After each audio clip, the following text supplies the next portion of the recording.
You got Auntie Jenny in the back talking about how Rihanna deserves to get beat up by Chris Brown. Every time I watch Pearl's show, I've Googled the statistic, it's been false. We're like, it's okay that uncle raped you 5 times when you were 5 years old. They want me on the show because they want to try and embarrass me. Most of the women that I know in my life, 98% of them have all been abused. This woman's a racist, specifically targeting black women on her show. People like Katie Hopkins, that's how the majority of the UK think. People are racist. We live in Britain. What the fuck? No, I cussed out Sarah Garvey. In this country, women were not allowed to have a bank account until 1975. Husband can rape his wife up until 1993. I was quite homophobic. He's got away with this, so much so that he feels comfortable enough to come and say hello to me. But we have to stop assuming that women are lying. I know a lot of men that have been abused by women, Yeah. but they would never come out and say anything because it's a woman. And then Listen to gay people about their issues. Listen to trans people about their issues. Listen to women about their issues. at a point in time, my mum went to me. I was like, you asked for this. Because I've seen my mum get stabbed up in her leg, stabbed up in her stomach. Everybody on this planet needs love. No matter what you've done, you just need love. I kid you not. I swear, it's making me emotional. Because I got all these racist people on my page. Oh, now you're trying to be black. Go suck your mum. That's my favourite term. Red flag for Pearl. Just get fucking therapy. Let's talk about it. Let's fucking talk about it. Welcome. It's episode 2, Social Justice Warrior. It's been a hot minute since I did the first one with Terra Slim. Big slacking. Shame on you. You're going to shame me straight away. Yeah. I want to be like your followers. Like,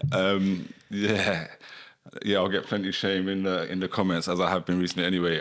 So I've started doing SJW live in between, but this is the official podcast. I had problems with venues, but now I'm just going to do it in my house. So here we are. And my special guest today is Aneesa Marie. woo. Welcome. Hi. And I also, for everyone watching, uploaded an old interview we did the other day. So go and watch that.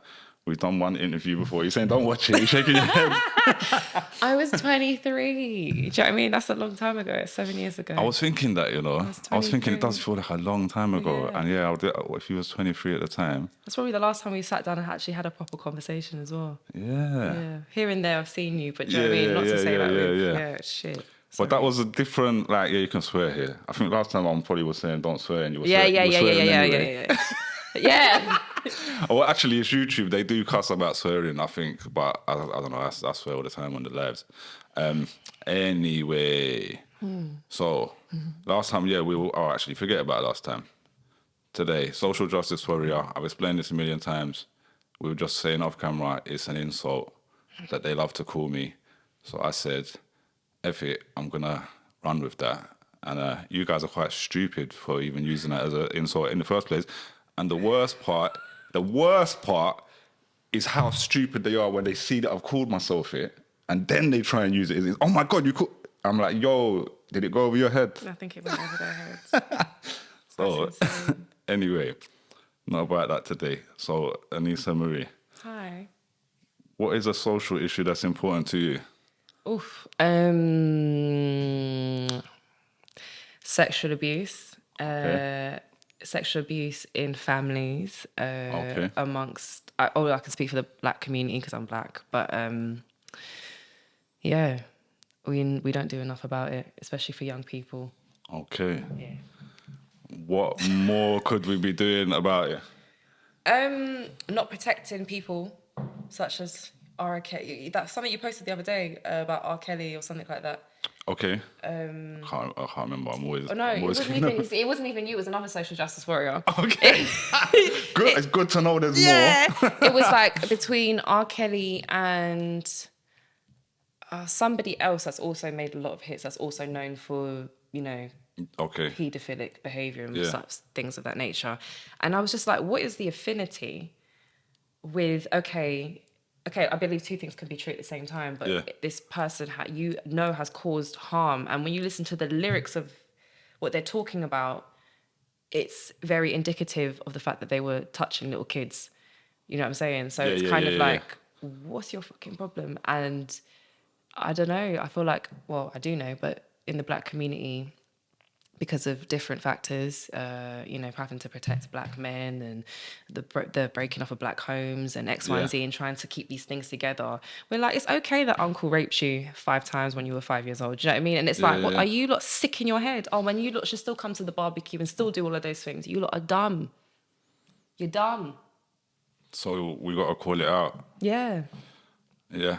Sorry, it's quite heavy, isn't it? But that's what the show is supposed. It's gonna be heavy. I will just say I don't want to take away anything what you're saying about the black community, but let me just say that definitely happens in the white community as well. What's your heritage? I'm white English, but I sent off. No, you're fucking not. No, you're not. Man, there's English, bro.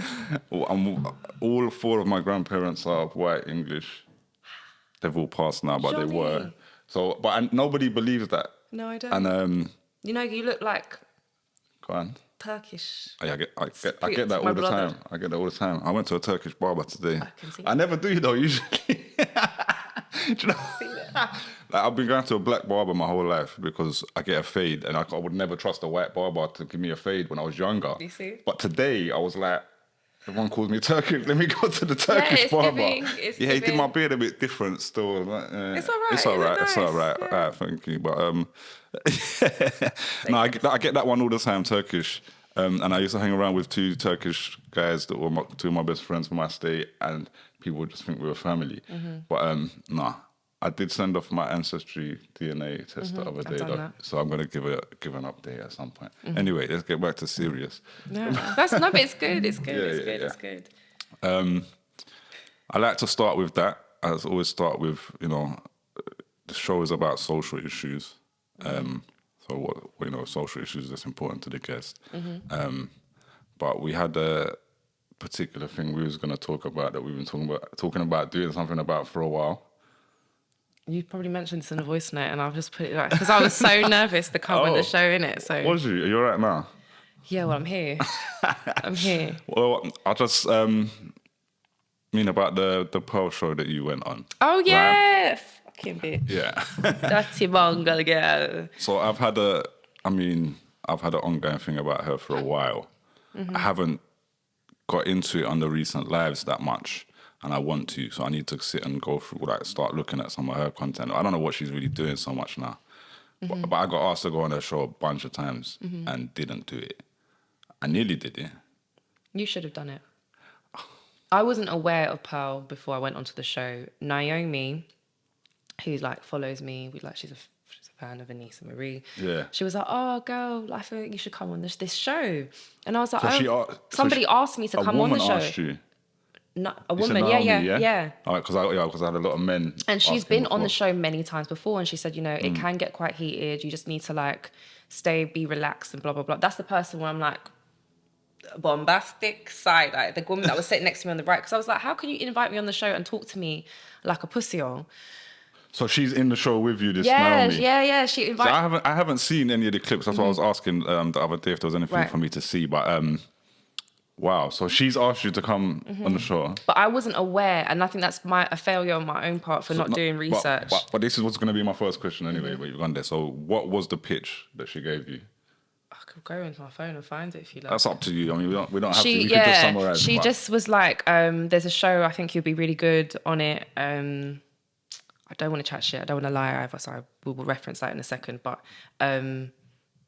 come on the show. It can get quite heated. Just stay calm and relaxed. Yeah. She didn't tell me it was that Pearly Things. But did she tell you what it was about at all? Nothing? No. Okay. I don't believe so. Most of the people I spoke to in the past, I've spoke to people in private and been meaning to do shows about it, but they say it's a relationship show.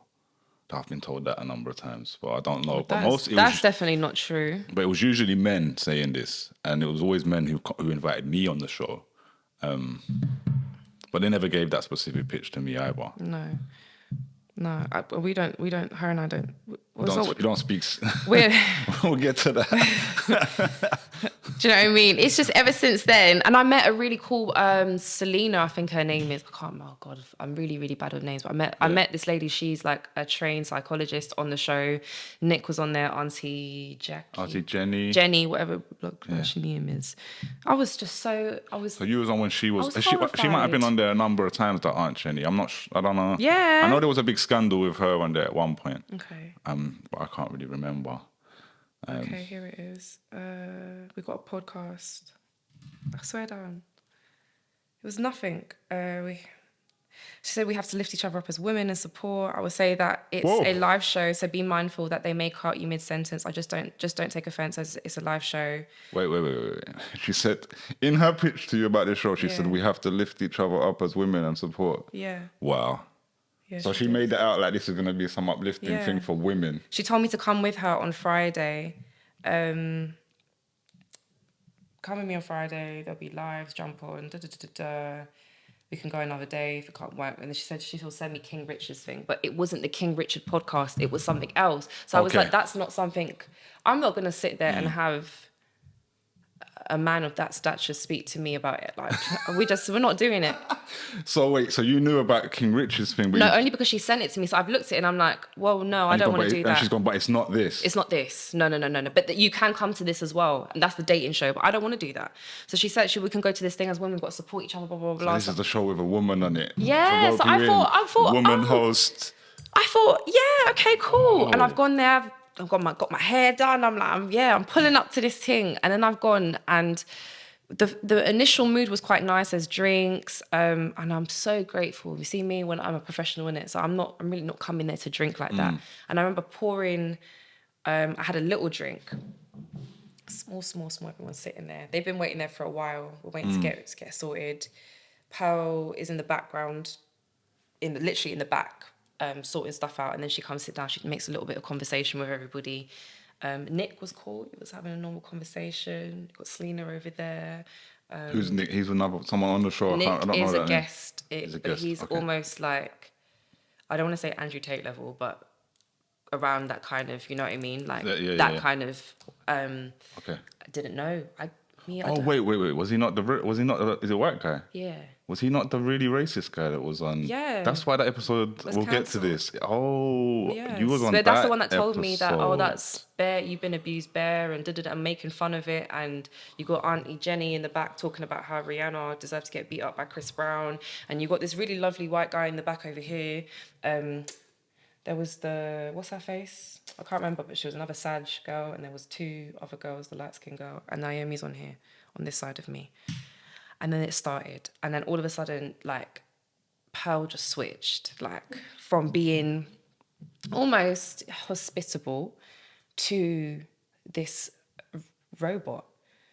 Okay. And she was like, so women use the term traumatized a lot, and they say that they're victims a lot, and so do you believe that women are victims? And I was like, I was flabbergasted by the question, the posing of the question, the tone, everything about it, how she delivered the question. And I thought, oh my God. So, and this is as soon as the cameras come on, pretty much. Yes. And I was genuinely like, I remember coming away from there feeling so deflated, and I spoke about it that same weekend because I had another podcast I did, which hasn't come out. Not for I think the lady's just going through some stuff at the time. Okay. But I felt like that was one of the biggest blindsides of my life and of my career. I just was like... It sounds like it. I was horrified. I remember going home and I cried. Yeah. Yeah, because I was like, what the fuck did you just put yourself in? For what reason? What was the reason? And it obviously didn't feel like women uplifting... No, not at all. What did it feel like, if you even thought about it, they were trying to kind of achieve with the content they were creating? Definitely clickbait. And I think there's things that are said in order to get people, such as myself, who is quite a passionate person. Yeah. And a social justice warrior. Yes. We need to get her a T-shirt. A period. To get me flared up. And not me specifically. I think that's just the nature of the show, to get people, you know, and listen. Even the way Naomi spoke to me, she's like, I'm just talking, let me finish. And I thought, you invited me on this show. Yeah. How dare you speak to me like a pussy hole? Are you dumb? And I actually said to her after the show, I said, if this was somewhere else, this would have gone a different way. I just want you to know that. But also, I apologise for the way I responded. No, you mad? That's me in the comments all the time. No, if this was somewhere... But because I'm Aneesa Marie out here, I'm not Danielle. At home, I'm Aneesa Marie. So I'm a Beyonce in the situation. Okay. But I was definitely taken aback. And that's what you see when I do the bombastic. So I'm like, who the fuck are you talking to? So that's a clip that's out there. But the episode is not out there. The episode's not out there. But Auntie Jenny did do a review on the episode. And she said when she did the review that it was going to come out the following week.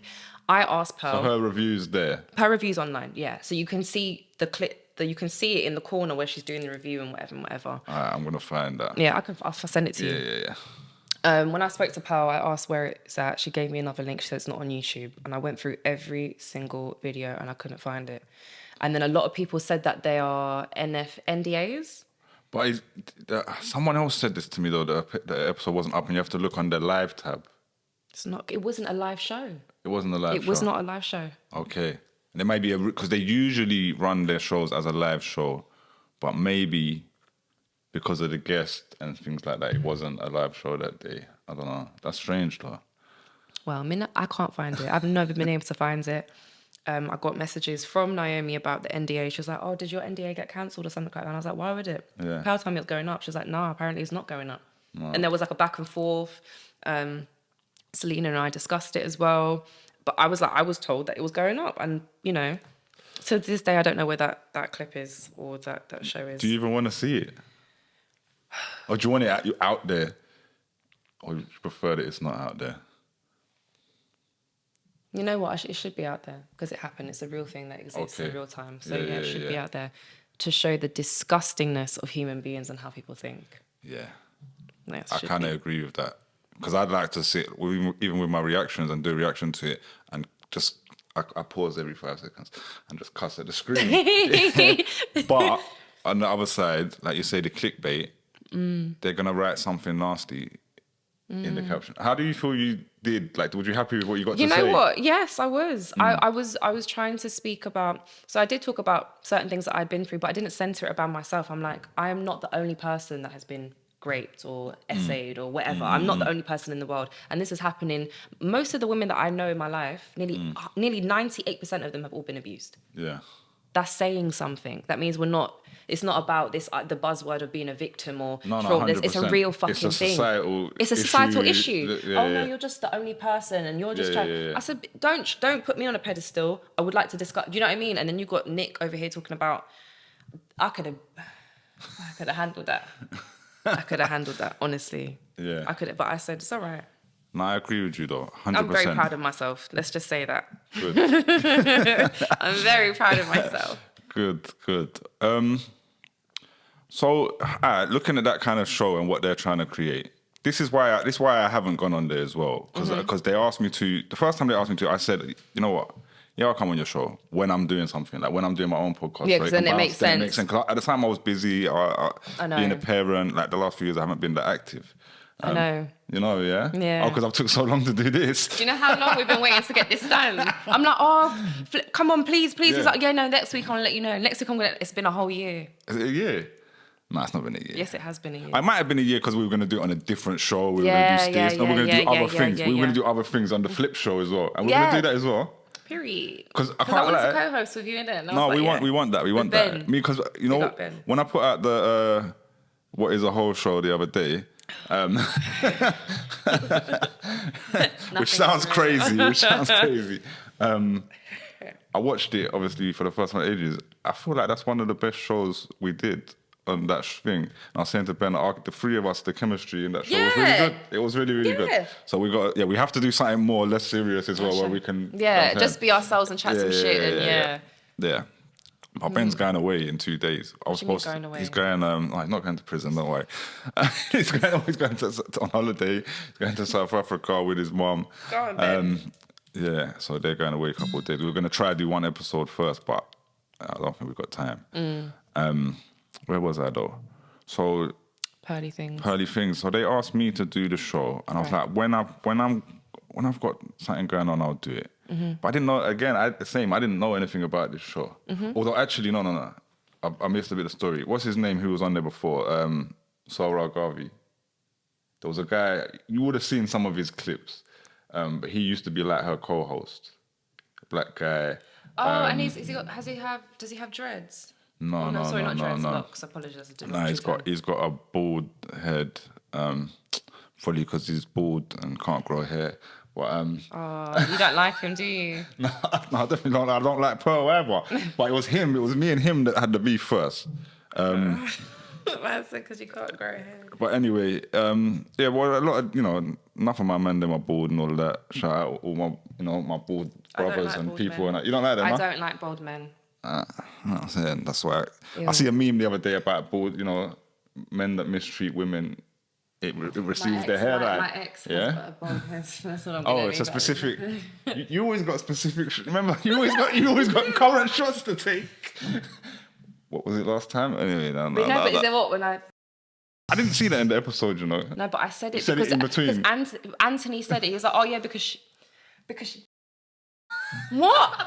Oh, what the fuck are you doing, bro? So, Saurabh Garvey put out this video where he said, loads of people have said the same statistic. They always follow it, that single mothers are like, there's a whole breakdown of why single mothers are the worst people on earth, and that 80% of men in jail for our crimes, or even 80% of men in jail are from single mother homes. They've got all these statistics, and I looked into it and it was all made up. Yeah, pretty much. Yeah, not exactly, but it was like, at first I found out it was from single parent homes, so it didn't even specify mother. It could be mother or father. Or mother or father. Okay, cool. There's more single mother homes, so they're already joining. And every time I watch Pearl's show where she says a statistic since this, I've googled the statistics she says, and every single time this has failed to not happen. It's been false. I've never ever seen a statistic from that show, googled it, and it was true. It would always be like two things merged together, or there's something twisted, manipulated. Yeah, that's not okay. That's not okay. You have such a big following, and you're just spreading misinformation for the sake for views and money. But then again, that's no different from the big conglomerate companies and big pharma and the rest of it. But hey, what do I know? No, 100%. I'm just a woman. A female. Oh, there's a big thing we don't say female. I had a bug. No, I know. Did you not see the thing I posted yesterday? No, so I put something because some man wanted my time. Yeah. And he kept saying, "Oh, female, female, female." I said, "Hold on, I'm really gonna have to stop you there, friend." Wait, someone who's trying to move to you is saying, like, he's calling you female as in. Yeah, and he was also talking about, especially in the terms of like sexualness or sexuality. If a man gets aroused, I'm not sure if the word arouse works for females. I said, but arousal is a universal term for being sexually heightened. I'm very confused. Yeah, that's wild. I feel like I'm going to be single for a long time. Yeah. No, I had that on a music podcast I did. Someone said the word, the person interviewing me said the word female. Someone said in the comments, like, great interview, but please don't refer to us as females. And we had a whole debate about it. So, in my experience, the only people I ever hear using the term female is black men. Yeah, that might be different because in your I definitely hear white men saying it, and because it was a white man. Well, he's not white English, but he's not a black man for a start. Who said it to me on this podcast, and we said it. I had another podcast with him, and I went. What I did is I intentionally wrote online. Can women please explain to me in the comments why we shouldn't use this term? Right. And I went and read it out to him and stuff, and he still didn't get it in the end. Well, as I was speaking to the man the other night, he said to me, well, you're the first female to point this out to me. And it's not going to come out of my vocabulary. And I said, well, I'm sure I'm the first person because I'm actually aware of certain things and I'm bringing this to you. Yeah. Maybe you should take this on board. Didn't hear anything back. Didn't hear anything? No. Listen to women, people. That's all I'll say. That's my message in all of this, because me as a man speaking on women's issues. Why are you in women's business? Yeah, all of that. You know what I'm saying? But it's like I have to kind of like my main message is I've listened to women to have these kind of ideas. Otherwise, I wouldn't be kind of here saying all of this. We can't get anywhere without. It's the same like when it comes to the intersectionality of things. It's that it's better for if there's a black social injustice. It's better that a white person can speak about it because then people will listen. It's the same thing if a man is going through and woman, it's like we have to work, we have to coincide with one another to help each other make room for each other's issues and speak about them and move forward in them. No, 100%. Or at least there's to advocate. That's the word to I'm looking for. advocate. At least there's a lot of people out there who are not ready to have those conversations and hear things from women that may listen to a man saying it. So that's why if they're gonna listen to me saying it, then my last message will be after this, listen to women next time or from now on, because you're gonna, that's who you actually need to hear it from.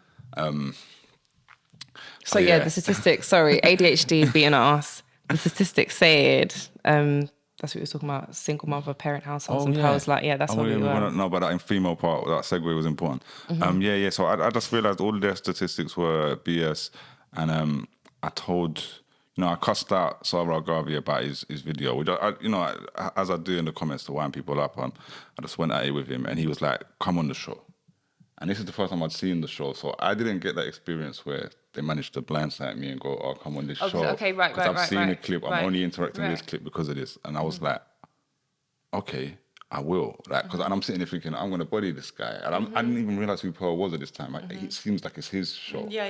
And then the same week, another guy messages me. I was like, "Oh, do you want to come on the show?" And I thought he sent them. And I recently went on this person's other podcast, and asked them, and they were like, "No, that's a coincidence. We just both messaged you at the same time." I think somebody like yourself would not benefit, but they want me on the show because they want to try and embarrass me. Yeah, Same with course. women. Yeah, They only have women on there to embarrass them. And they're looking at me and thinking, oh, he's a social justice warrior. They're going to get me I'll come on there and say all the right things that I need to say. And then they're going to upload it as male feminist gets destroyed. Yeah. I remember when she asked me a question about something to do with men. And it was along the lines about like rape and what have you. And she's like, I already know what you think. And I was just like, you don't? Wow. Yeah, I felt like a victim, pal. It was awful. It was it was actually really awful. It was absolute. And then the girl next to me had said to me at the end, she's like, nobody likes a know-it-all. And I was like, what do you mean by that? Yeah.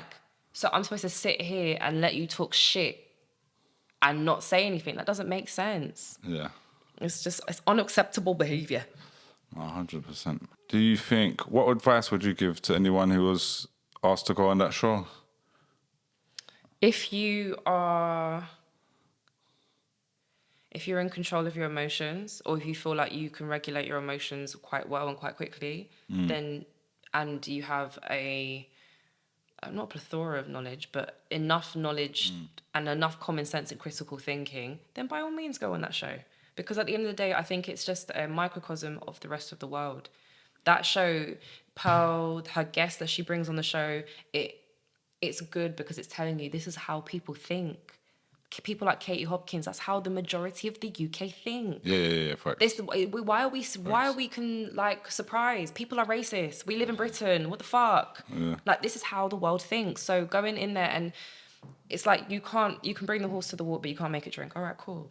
But it's like, at least I did what I needed to do.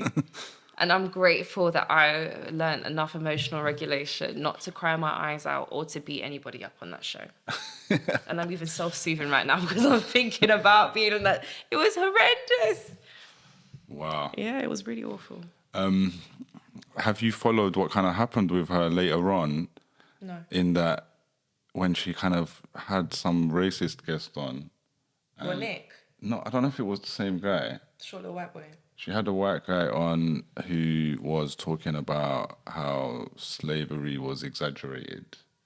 And she was reiterating and agreeing with him in the comments. You didn't see this? I did not see that. All right, well, I don't know, maybe this could be some this satisfaction in some way, but basically, the funny thing is that Sarah Garvey, I didn't even really intend to go into my story with them that much, but he I told him at the time after I watched a lot of his content, I said, this woman's a racist. And I go, she's specifically targeting black women on her show to embarrass them. She is. And all of her co-hosts seem to be black men who have issues with women in general, who might naturally be black women because it's in their family and their relationships, right? And then I discovered that Sarah Garvey had I don't know what race his baby mother is, but he'd attacked his baby mother all over the internet and stuff like that in the past. So I realized these are guys that have had broken relationships that have made them very bitter. Or have broken relationships with their mother, and that had made them also. But usually is the case. Yeah, I just realized that. Where was I? Sorry, I lost the trailer for. So Pearl. Racist man on the show. Yes, no, she. I said this woman is racist. Right. There's a lot of these YouTubers that I really hate in America. Well, I don't really hate anybody. I'm not a person that That's what I'm saying. dislike, but whose content I think is problematic. Jordan Peterson is one of the main ones, right? And he's like a white guy who kind of intellectualizes racism, says there's no inequality, it's just hierarchy, social structures, and Nick said something along the same lines. He's why are you mad that black white people won and you lot didn't? He'll say it more with his chest. But Jordan Peterson tried to say it under right. And a lot monetization what they do, and also to seem like he can go, oh, I'm not racist. I'm just smart. Yeah, and he uses a lot of big words. Right. They often target the trans community a lot, and I noticed that what they'll do is they'll have all this trans content, and then they might bring in other people and show them this part because they think they're gonna agree on this. Mm-hmm. But if I showed them the race stuff, they might not agree. So I saw all these videos on Pearl's show, separate from the lives, where she was just having a one-on-one with black women. She get black women to sit down and get them to watch Jordan Peterson videos. And then get them to just convincing them how this man's right. Look what he's saying. Look what he's saying. And then I noticed that Sarah Garvey and the other men on the show were copying Jordan Peterson's talking points all the time. So that's what made me realize there was a racial element to what she was doing. Mm-hmm. So I said this to Sarah Garvey. I said, this woman's racist and she's running you and she's using you. Mm-hmm. Yeah. And he venomously argued with me about it. And again, this was later. He's saying, come on the show. Mm-hmm. Just on a side note, I went and proved all of his statistics wrong that day, and he didn't even try and argue with me. He went, okay, you win. And I was shocked. I thought he would at least try and argue. Mm-hmm. And I was like, shit, I should have gone on the show. And that's what I'm saying. Fuck. And then my point is, so when that racist thing came out of Pearl, because I feel like most of her fan base was in the black community. Oh no, that's a shame. With a lot of black men following her who seem to then make their own podcasts and copy her content. But she lost her base in when that clip came out, and then Sarah Garvey left the show and made a video saying she's a racist and all of this stuff, and saying everything that I said to him. What a shame. What a fucking shame. Maybe I'll get him to come and sit here and talk about it. Yeah, I think you should. I think you should. Just to have an open conversation. Why not? If you as long as no one's throwing hands or what have you, because it can get real messy real quick. But like in my house. Not here. Yeah, I should have asked you though before I said that whole story. Did you feel like there was any racial element with black women specifically? Very much so. I'm not the only. So the women that were on the show that day, you've got Auntie Jenny, who's an older black woman. Yeah. Was she more on their side? Whose side? Their side. Yeah. When she said that Rihanna deserved to get beat up by Chris Brown. Why? And women use their tears. And to a certain extent, women. She said women when women cry, they're manipulating a man. And I was just like, huh? And then that's when she followed on to say, well, she deserves to get beat up. And that's before the show started. That's off air. So I was like, to me, she's an elder. So respect. It's respect. Yeah, but I actually didn't have any respect for her that day because I'm like, you're talking shit. Yeah. Then you've got a mixed race girl. You've got two mixed race girls. You've got, I can't remember the girl that was sitting next to me, but like I took her number and what have you. I think. And then Naomi is her mum's white. Her mum's white. Naomi's she's mixed race as well, yeah. Yeah. Was she in the comments when we were talking about this one time? I think she might. Yeah, I probably believe. Yeah. Yeah, I think I follow her. I think me and her follow each other. I think I might have spoke to her about doing this. Maybe I'll get to pull her up about this. Yeah, no, you should. You fucking should. Yeah. Oh, there she is. This lady. Yes, that's exactly what I was thinking of. Yeah. Yeah. All right, cool. I'm going to invite her. So me, and there was, I think maybe the understanding that I might have been of mixed, I might be, my dad is whatever, like mixed race. I'm not. Both of my parents are black. I'm from Trinidad. So, and whatever, irrespective to whatever my experiences in life, my mum was very like knowledge of self, knowledge is power, Pan-Africanism. I had to go Saturday school every fucking Saturday from 7 years old until I was like 10, 12. There was a very strong Malcolm X, her rhetoric was very, when I read the book of Malcolm X, or the autobiography, I kind of understood where she was coming from, even though I don't necessarily agree with everything.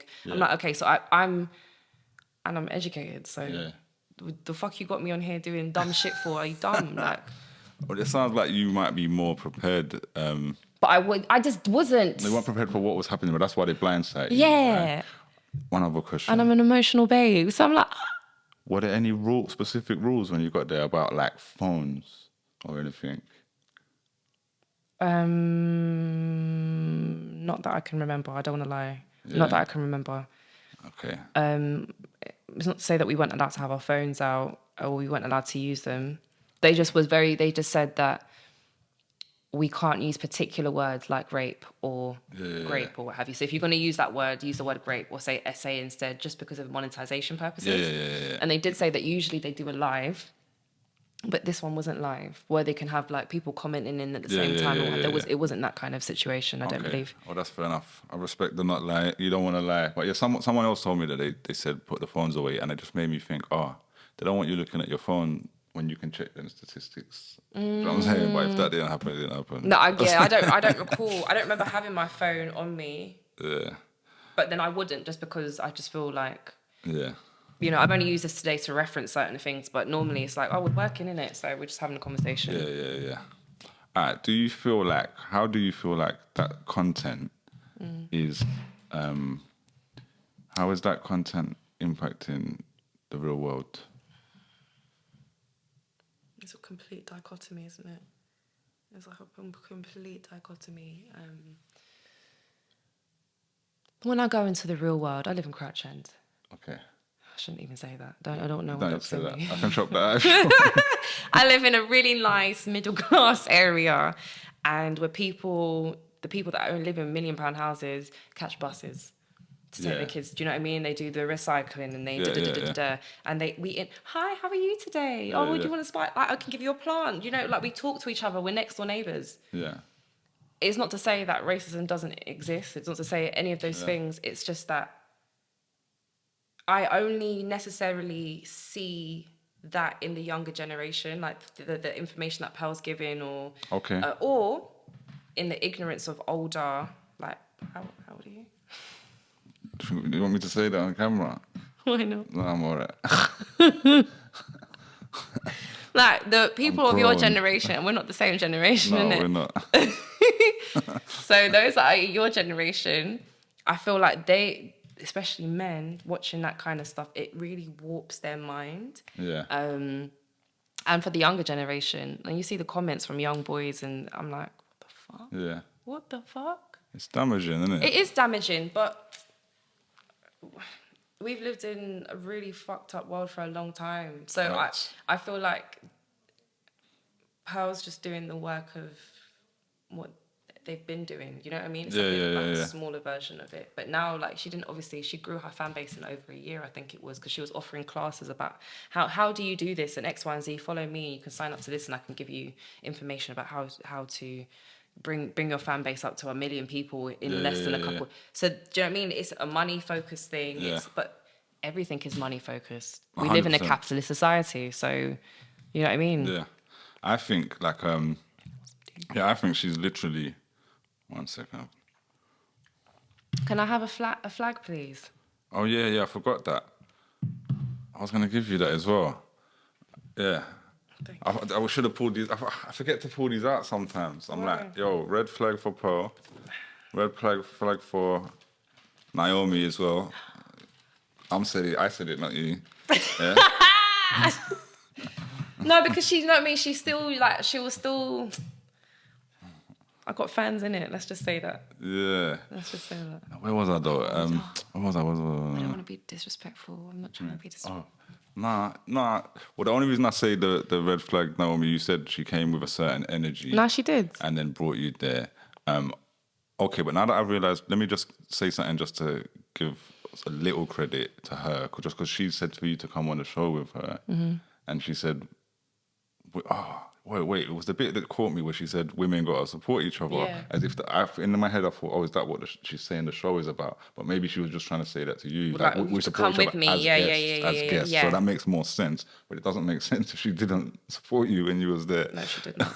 She's like, let me finish. And I was like, because you were talking, I think that it was along the lines of her talking about, you know, I was trying to say, well, if your mum is white and she didn't have a clue about how to look after your hair or look after this black child, that's her fucking risk. Who told you to go sleep with a black man and X, Y, and Z? It's not caricature.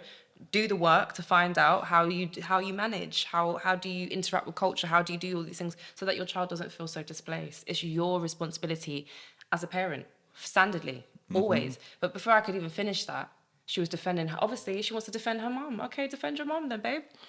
That's a bit, when it's your mum, that's a bit personal, but I agree with you. I'm a parent. I completely agree with you.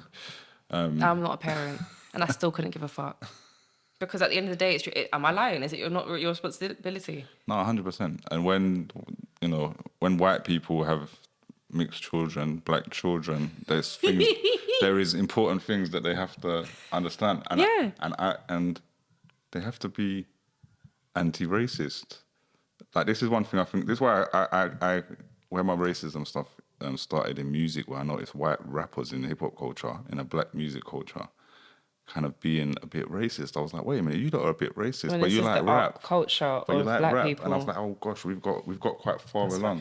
That's insidious. And then I realised how common it was in families. Some of our friends who are mixed race had white parents, or might have a white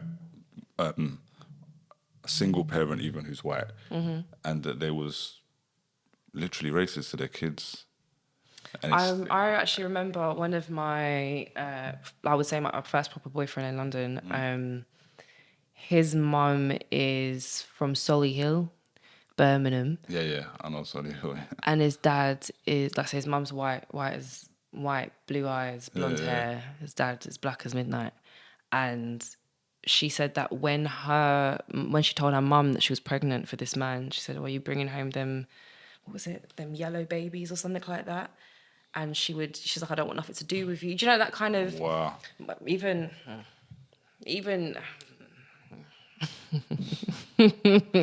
even Asians and black people, do you know what I mean? It's just this the gala brother and X, Y, and Z being, removed. I've got a friend. I've been in a relationship with somebody that had a mixed race baby with, do you know what I mean, black and Asian. And I actually remember respectfully their son telling me that his mum had said, who's Bengali, said, "I don't want you bringing home a black girlfriend," even though. And I thought, huh? Yeah. What the fuck? Oh, okay. But it doesn't surprise me. It doesn't surprise me. I'm Trinidadian, so it's common. It's very common. And I just think, me, even myself as a white man, I've that I've dated outside of my race in my life, and do you prefer it? Yeah. Why? I don't 100% know why.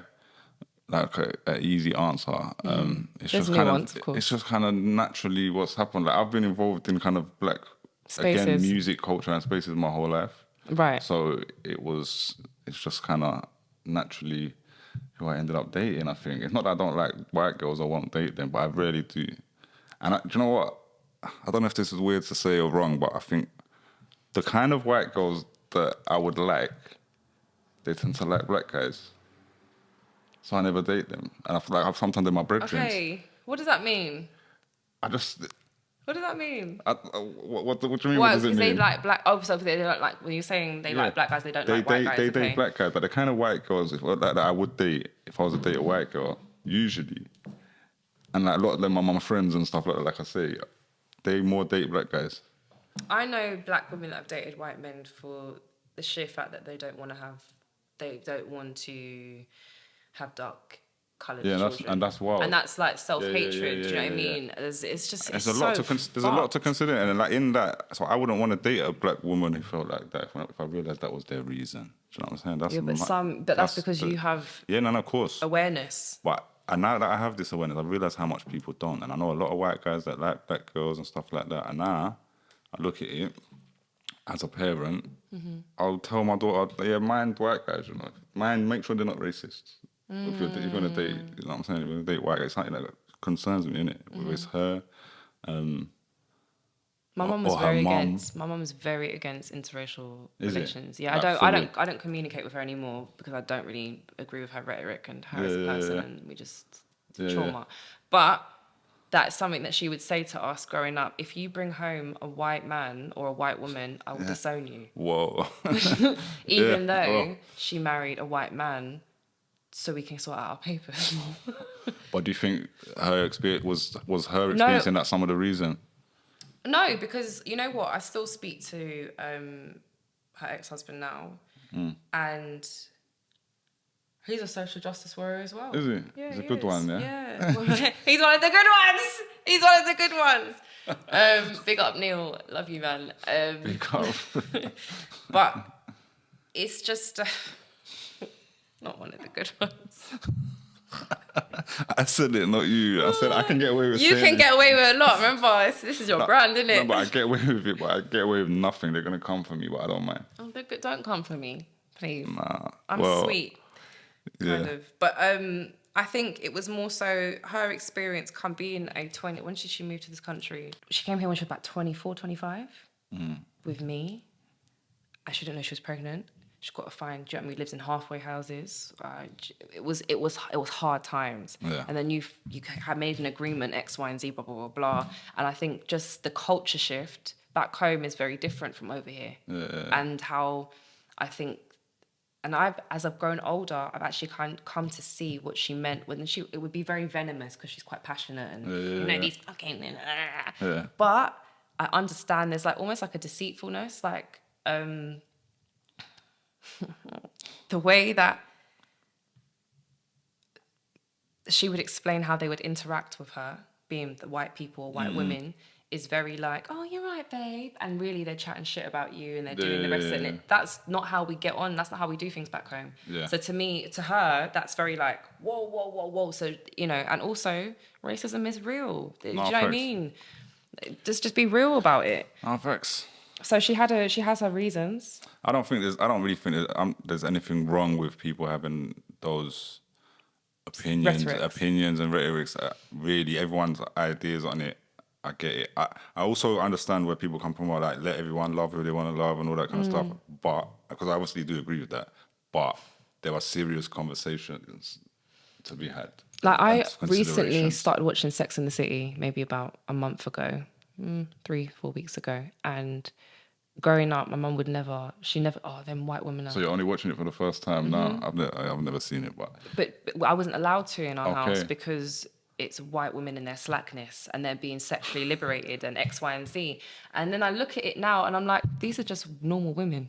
Yeah. These are women. This is how women are. This is what women are like. Do you think you should have watched it back then? No, because I was a child. Yeah. You know what I mean? I was a child and it wouldn't have meant anything to me at the time, but for her, and I remember her rhetoric, so I actually put it on the other day to see what the fuck was she talking about. Yeah. And I'm like, these are 30-year-old women looking for love and relationships, and they can't because men are unskilled, emotionally intelligent, or lack emotional intelligence, lack the range. Yeah. You know what I mean? To hold these because again, women are I wouldn't say predisposed, but we have been trained and we have been programmed, and as not just black, it's not white, it's all women who have been trained to be under a man and to ensure that they are. Do you understand? And with hundreds of years of that then we have learnt more skills, and we've kind of we're not equally yoked anymore, and that's why it's so hard for women, and especially black women, to find a mate and to find a life partner. Lack of education, most people in jail, X, Y, and Z, low income jobs, and you have women that are women in school as well, always surpassed their male men or boys, their peers. So they're saying women are surpassing their male peers generally. You think in the workplace? Yeah. But we still have. I'm not going to say that doesn't happen, but we still have men in the highest positions, highest paid positions. That's patriarchy. Yeah. Patriarchy runs the world, and has done. Why would you allow a woman in this place? Yeah, it doesn't work for you. But you think I'm just trying to work it out. So you think maybe say women and men from the same certain environments, or maybe underclassed environments, the women progress more. Yeah. I would say that I think there's a boys' club. So when you look at like the changing of the waves or the change of the times from like the 70s, maybe 60s, 70s, 80s, when we have like women, now she's working. Again, in this country, women were not allowed to have a bank account until 1975 without being married or by their father. I think it's 1975. It's not long in ago. This country, women were not. A husband can rape his wife up until 1993. That's saying something. Wild. There's clearly a very disgusting dichotomy going on. Yeah. And that's because we're seen as property. We're seen as being less than. We're seen as we have to be subservient. And you see this. You have to. Please, it's an interesting one when you touch on the word property. So this is one thing that I'm sure will end up in the comments, and what people will say to counter this, or the red pill men's rights people. They always talk about family courts and how women have the advantage in the family court. And I used to go, oh, that's only the one place I agree with you, and I'd have the whole conversation. Right. But I recently realised a few things about that. One, that apparently the majority of men who apply for joint custody get it. They do. But they mostly don't apply. Because they're scared, because they have that idea that she's going to win anyway. Or they might not even win it. Fuck them kids and fuck you too. And also that basically that when that system started, and I don't have the dates, I wish I had numbers in my head, the way you just said those few things. No, because it's something that I regularly quote. That's why it's only there. But previously, a man's family, his wife and children were considered his property. Facts. And at the time, children... That's all over the world, by the way, as well. That's not just England, that's everywhere in the world. But here, when it was that set up here legally, kids were also allowed to be sent out into the workplace. So you could send those kids out into do some kind of labour job. From a young age. I don't know the exacts off the top of my head, like I say. 12. And like they would be able to, so they bring in money to the house that benefited the husband. And apparently when child labour law came in, and that is when they changed the laws in family court, so that children then kind of became a burden of the mother rather than the property of the father. Right. Okay. That's interesting. That's actually something I'd like to read up on. Yeah, something to research, because someone else has explained it to me better than I probably have said it. But very interesting. Yeah, I'm going to do some reading on that. Send me whatever you got on that. But yeah, all right, where was we? You're talking about it works in the favour of women in the child court. Yeah, I guess we covered that. I don't want to lie and say that people that lack, men and women can both be good and bad, or whatever that word is, good and bad, right?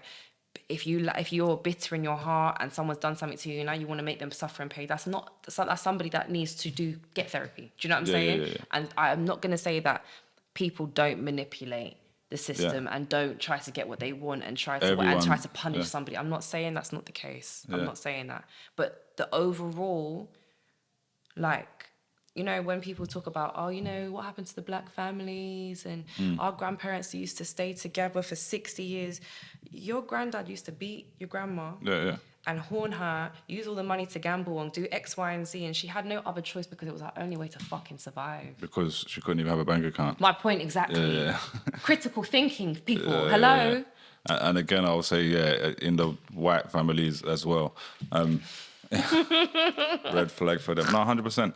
And do you know what? Like, I'm someone who used to say that. I used to say that, like, oh, what happened to the family? What happened to sticking together and all that kind of stuff?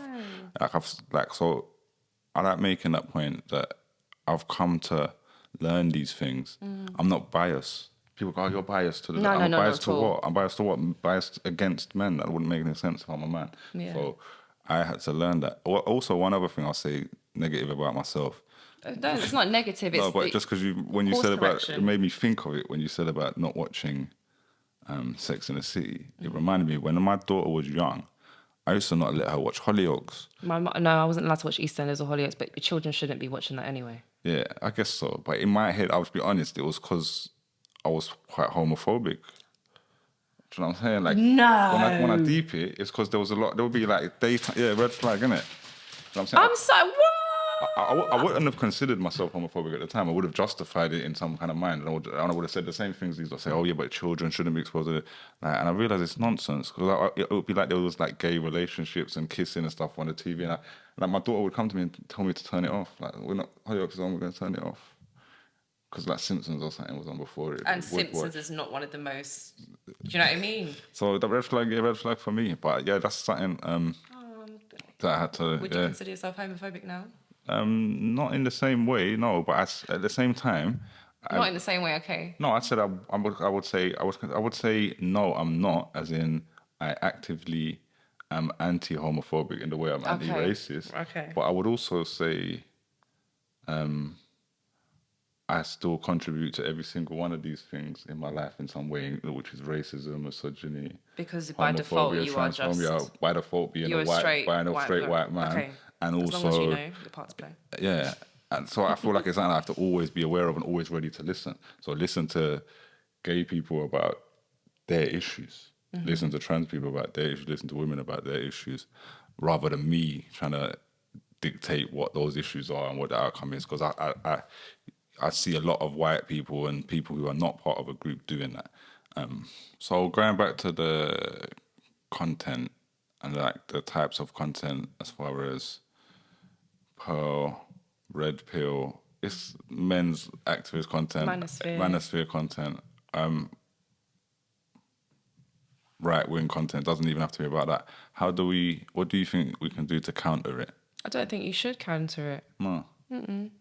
You have to, like, freedom of speech is freedom of speech. I'm a big believer in that. Mm-hmm.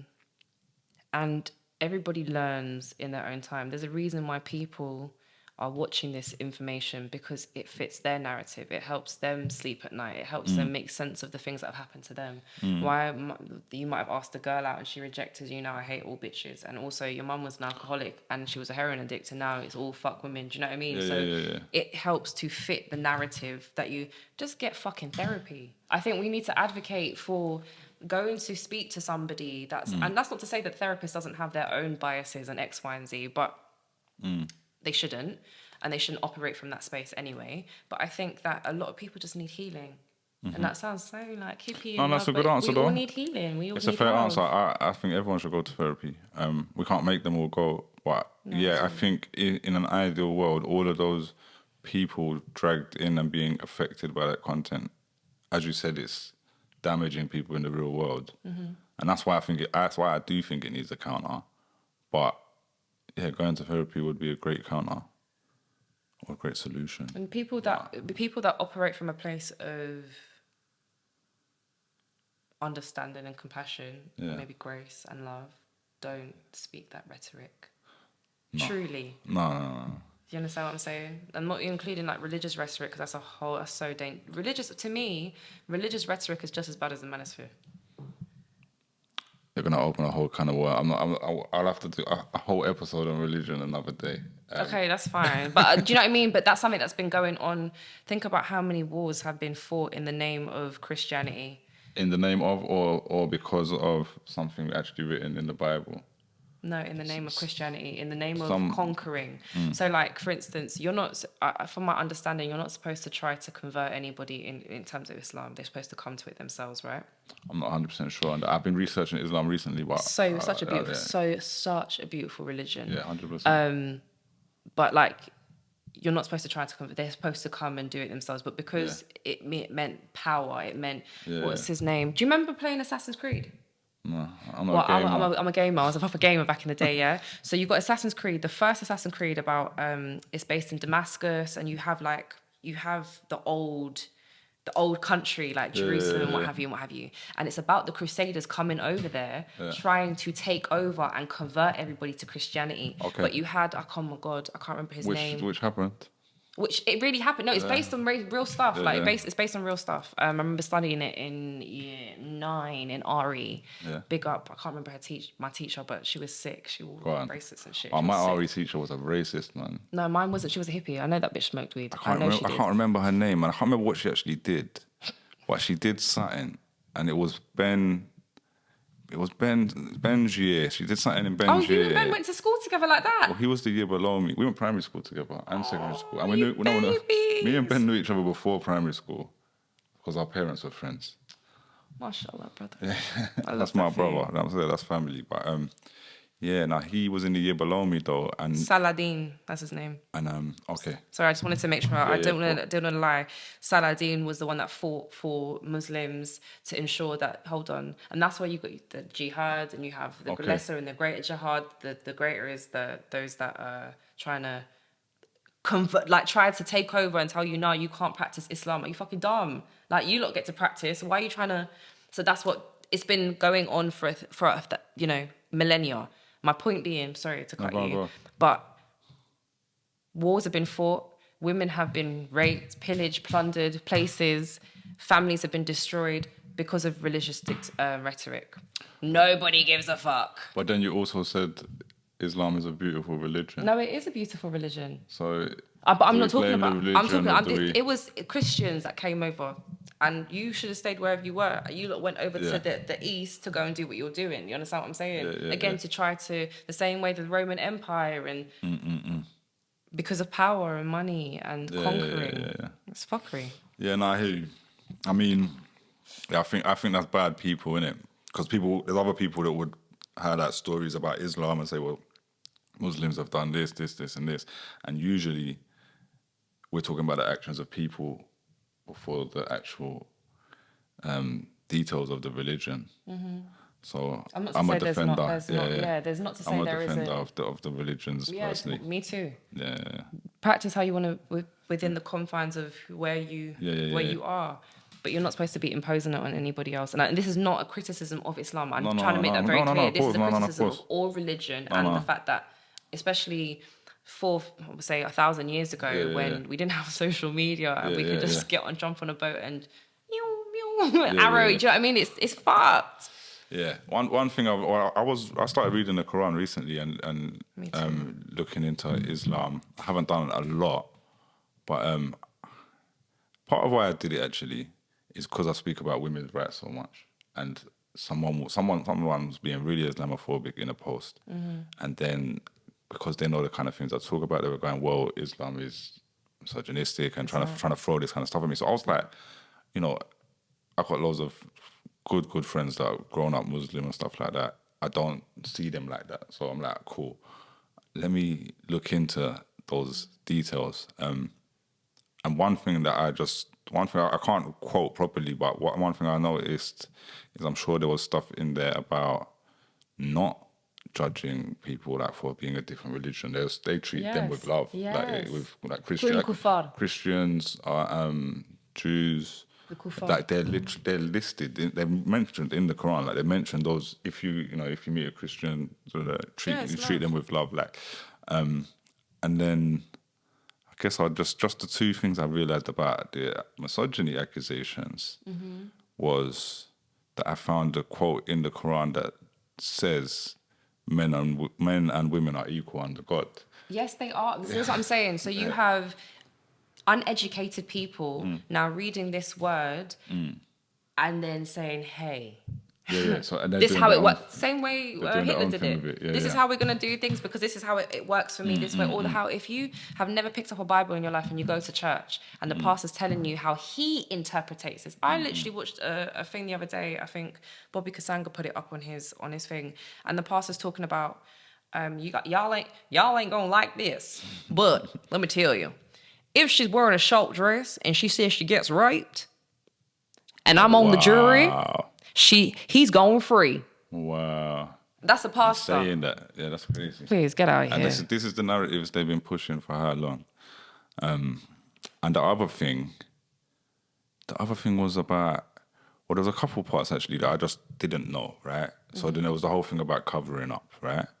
And that women have to cover their hair and etc. It says they have to cover their beauty. Okay. Doesn't say their hair. Thank you. Well, yeah, I'm literally, I'm just paraphrasing, but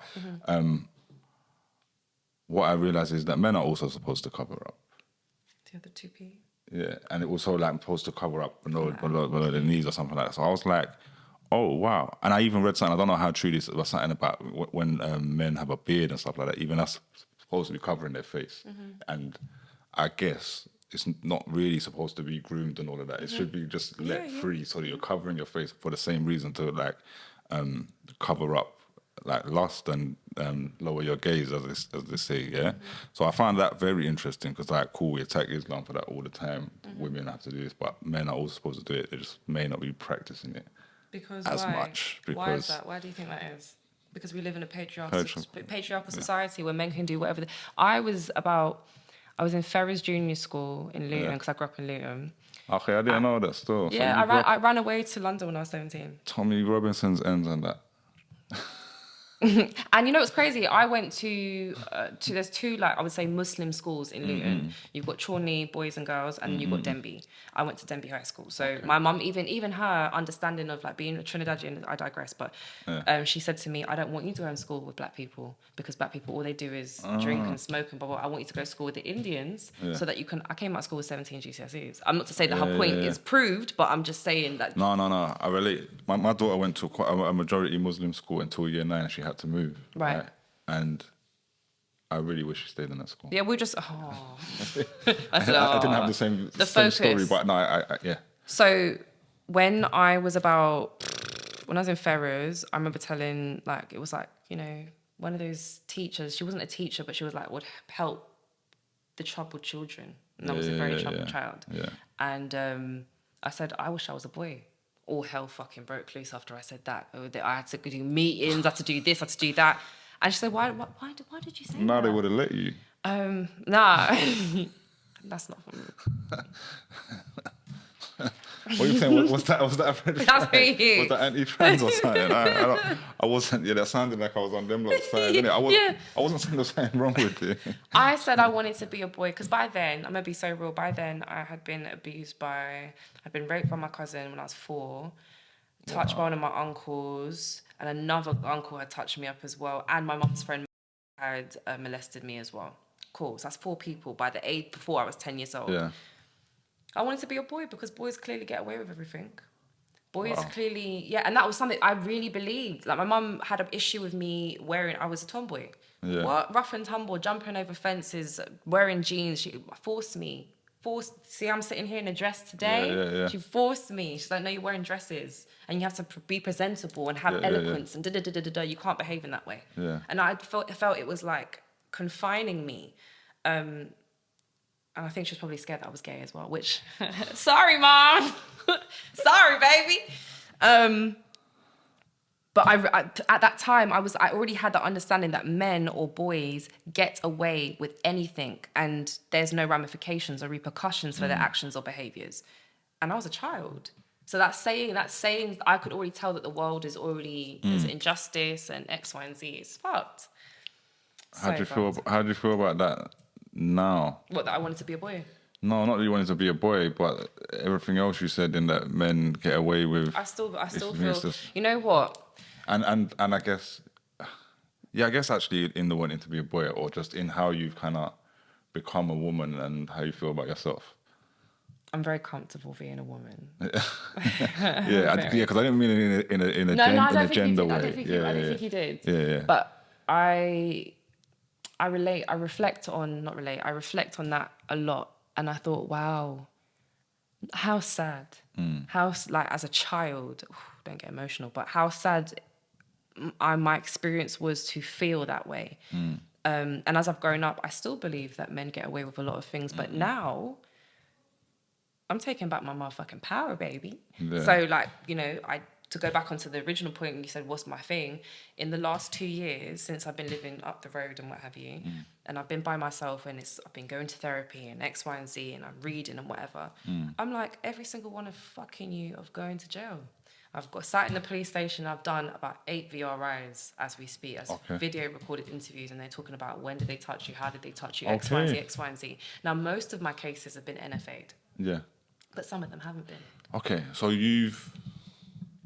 in recent years, you've gone to the police now. Yeah. To report. Yeah. These incidents. Yeah. So when I was 4 or 5, my brother had told my mum that I was. So I had to go to the police station, and they gave me the dolls and whatever. But the reality of it is, I didn't say anything because I was so scared of my mum.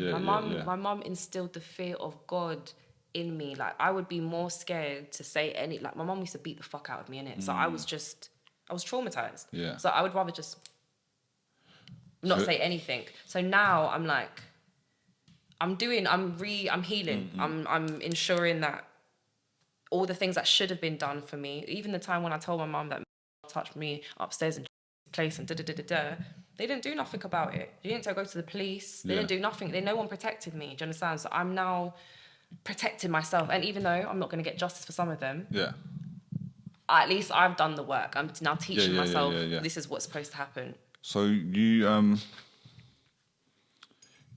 going back to just your feeling of men get away with everything. This obviously has had a huge, profound effect of forming that feeling. So you said you did have to go to the police for the first incident. Yeah, I did. But I spent you're very young at this time, so I don't know what how much you remember about. I remember everything. The police process. I remember everything. But as far as the outcome from the police, I just don't remember. I do remember being in. It's so interesting because when I did the first one, or for this particular thing, I think so how it goes is that if you have been abused in a particular area, when I was raped, that was in Thornton Heath when that happened. Okay. So therefore you have to go to Thornton Heath police. Right. You have to go to that borough. But when I was in Luton, so quite a few happened in Luton. So I had to go back, and it was like they put me in this like a similar family room, and it was like, oh my God. All these things start coming back to you. Like, I remember being here, and I remember that toy, and I remember this, and I remember and sitting in this room, and then you have the glass that they can see over in and what have you. If that answers your question. No, I'm just it more than answers my question, but I was just trying to get an understanding of how you were left feeling after realizing, and when you realized this idea that men just get away with everything. When do you remember realizing that he's got away with it?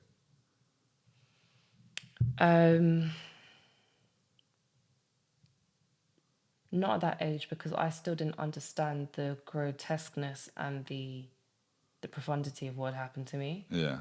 And then my uncle did something to me, and I can't speak about that because that's actually going to court. Okay, good. And then there was also a woman as well. And then I think it was probably when I came back from Trinidad when I was 10 years old. And my brother and myself, my mum had sent my brother and I to go back home. That we finally got our indefinite leave to remain. So she said, I'm sending the kids back home. And she stayed over here. But we went with my first cousin, children. On the way back from the airport, my cousin that raped me, he came up to me and tried to say hello to me. And at that moment, I remembered, like, oh my God, I remember what you did to me. How old are you now? I was 10, so 6 years later. 6 years later, yeah. 6 years later, and I just didn't say nothing. I just froze. Didn't say anything, and everybody saw. And they knew? And what? Of course they knew, because his mum caught him raping me. And she and she lied, and she said, she told everybody in our family, don't trust that little girl. Yeah. She is a liar, and she's X, Y, and Z, blah, blah, blah, blah, da, da, da, da, da. Wow. So when I got back home now, That's how it goes. she's called, a cousin was coming back to England, and called my mum and was like, she explained what happened at the airport. I never told my mum anything. Like I said, I was scared of my mum. I didn't say nothing to her. And that's when she, I wrote it down in a diary and I gave it to her. And from then, I was kind of like, that's when I had that understand, like, he's got away with this so much so that he feels comfortable enough to come and say hello to me in the airport and smile in my face in front of everybody and act like nothing happened. That's crazy. And that's fucking mad. That's fully mad. And it is because he's probably raised in a way where he thinks he can get away with it. He can get away, because if your mum is not saying a word, even to this day, fuck all of them. That's how I feel. But to this day, it's kind of like, my son didn't do it to you. Your stepdad did it to you. I'm like, what? Now you're even trying to gaslight me and manipulate. Nah, it's fucked. And I feel like that's so dangerous. Like, so dangerous. It's so dangerous. And this is why when we started this, you said, you said this was the issue you're passionate about. I am. And I said the solution, was in protecting, in families doing more and not protecting, not covering things up. This is something I'm very passionate about as well. In that all of these guys on these podcasts and things that are online, every time a story comes out of essay story, our story, accusation, the comment is just littered with, she's lying, this happened. It's the automatic response. It's the automatic response, 100%. And I felt like I developed a because I was accused of lying so much as a child. I've now, like, I think part of my, like, when I went through my mental health breakdown and what have you, it was very important to me I just don't lie. I'm just not going to lie about anything, because I almost overtell the truth sometimes, because I'm like, I don't want everyone to ever... I don't... No. This is what happened. I can tell you... I moved to Thornton Heath in 2017 because I was working in East Croydon and I didn't want to pay the fucking £250 for TFL every month. Do you know what I mean? It's just too much. And so I ended up moving to Thornton Heath. And remember, I was 4. I don't remember. I can only tell you by the way it looked. I've gone to a meeting. I've come back. His name was... he used to work for MTV and what have you. We had a meeting in Crystal Palace. I've come back. He's driving me back.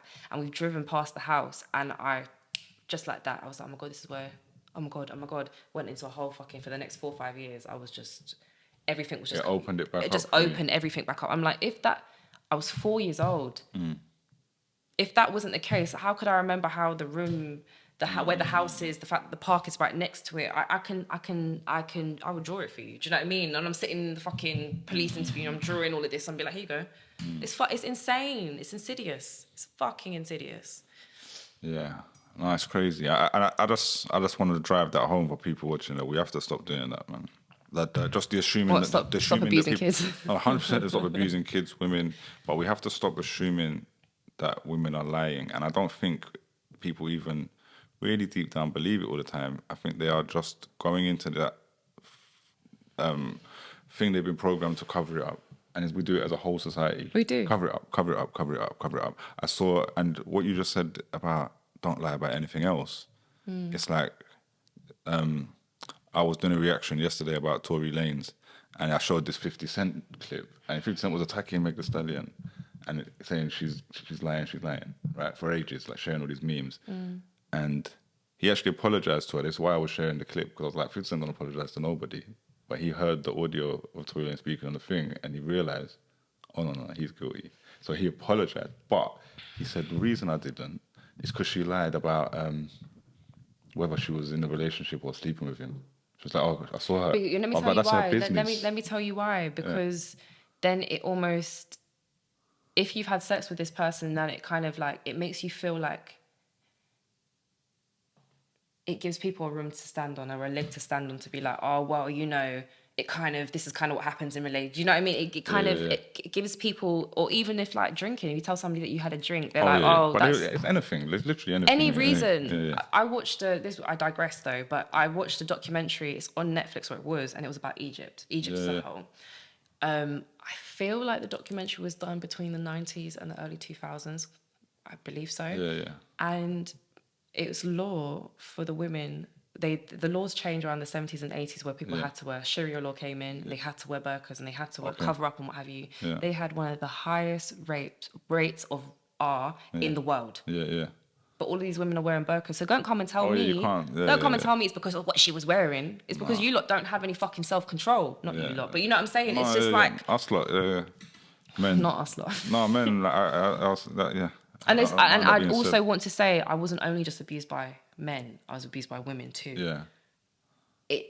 And then it's even more insidious because it's like, it's a woman doing it to you. And I know a lot of men that have been abused by women, but they would never come out and say anything because it's a woman, and then other man them will laugh at you. Well, didn't you enjoy it? And That's a conversation. That's fucked. It's a big conversation that we should be having. I think I worry that sometimes they weaponize that conversation to stop talking about.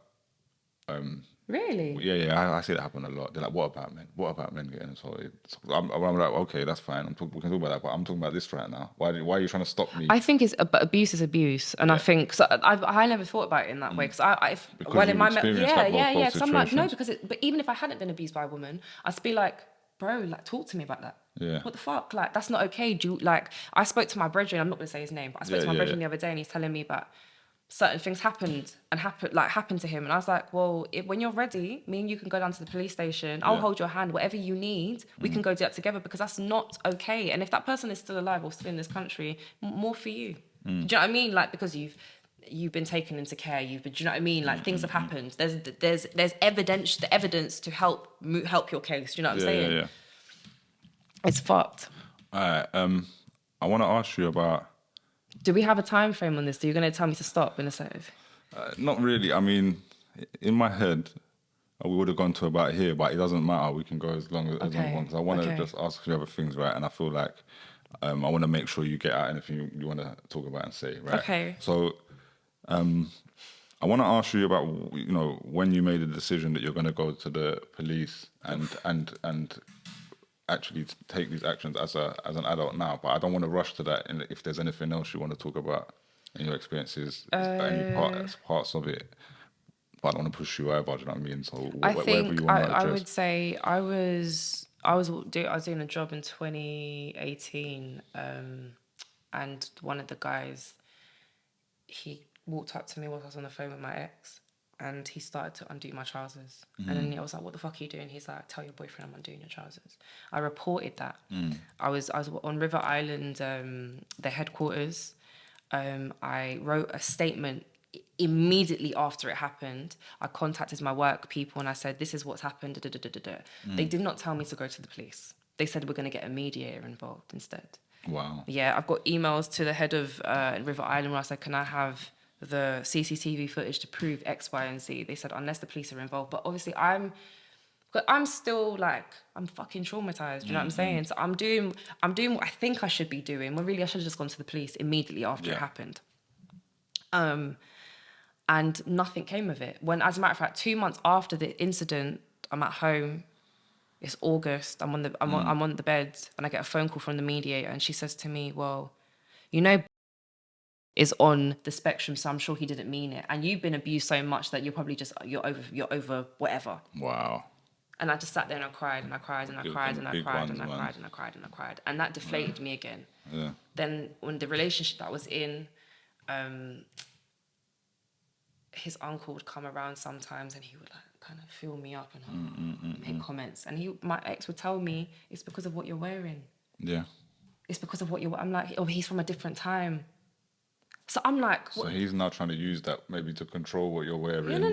But he did. Yeah. Especially when I used to self-harm and stuff like that. He'd be like, no, I'll cover that up. I don't want my family asking. It was that... Yeah. So after being through all of this and being told you're a liar and being X, Y, and Z, and then I was really like mentally... I tried to kill myself for years. Like after I saw you was like 2017. That was 2017, November 2017. Around my mum's birthday time, actually, to be fair with you. Yeah. And from then until 2021, I was like severely depressed. I was taking overdoses. I was cutting myself. I was whatever. And it's because I'm having flashbacks, and I'm also in an mentally abusive relationship. Yeah. But because I'm crazy and the way I respond to things, I'm demonized, right? Yeah. And I'd always said that I would like to. It's something that I could not get over. I couldn't move forward in my life without doing this thing. So when I finally I broke up with him, I finally got my own space due to domestic violence. I'm saying it because it is the way it is. I finally get your own space. So I was already on a waiting list. I'd been homeless, X, Y, and Z.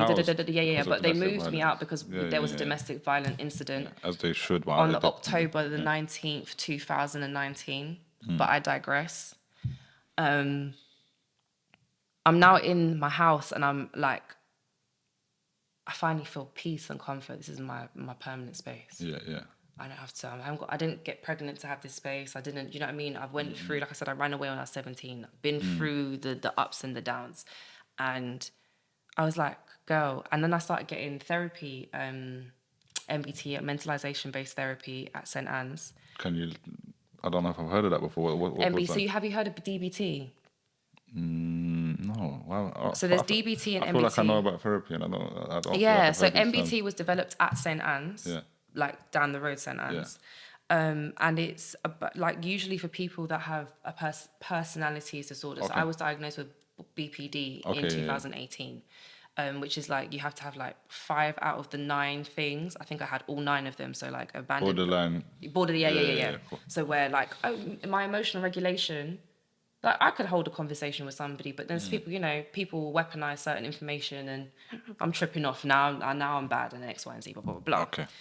I'm getting MBT, and I'm now able to sit down with my thoughts and feelings and really look at my life and be like, what the fuck? And I'm here by myself. Like, I have no communication with my family in this country. I'm fucking alone. And I'm like, I remember having this dream about I was walking into a police station. I could see bare faces, and I had this reoccurring dream, and I was like, as I get stronger and I become like, I can sit here and have these type of conversations without crying my eyes out and being an emotional mess, it's time. It's time for you to now like rescue that little girl, because your mum didn't do it and your dad's dead. Do you know, no one is coming to save you, Danielle. Yeah. Or Aneesa, sorry. No one's coming to save you. So you need to do this for yourself. And I understand that most of the cases are historical, so I might not ever get the justice that I deserve, which is quite difficult to handle. But at the same time, at least I'm doing something about it. I'm not just sitting there and I don't hate the term being a victim, but I'm not just, this happened to me and it happened to me. And now I'm never going to trust another man, and now I'm never going to trust another woman, and I'm never going to have a family. And no. I want to heal. I want the best for myself. And because I felt like I had the components and the support, big up Jackie, I had the support system around me that I know that if something's going on and I feel away, I can call Jackie, or I can call this person, or I can write it down, journal it. Now I've been equipped with the tools to deal with the kerfuffle in my fucking brain. Do you know what I'm saying? So let's do it. I've talked to my therapist about it a few times, and he didn't really take me seriously. Yeah. He said, I thought you just were thinking about it.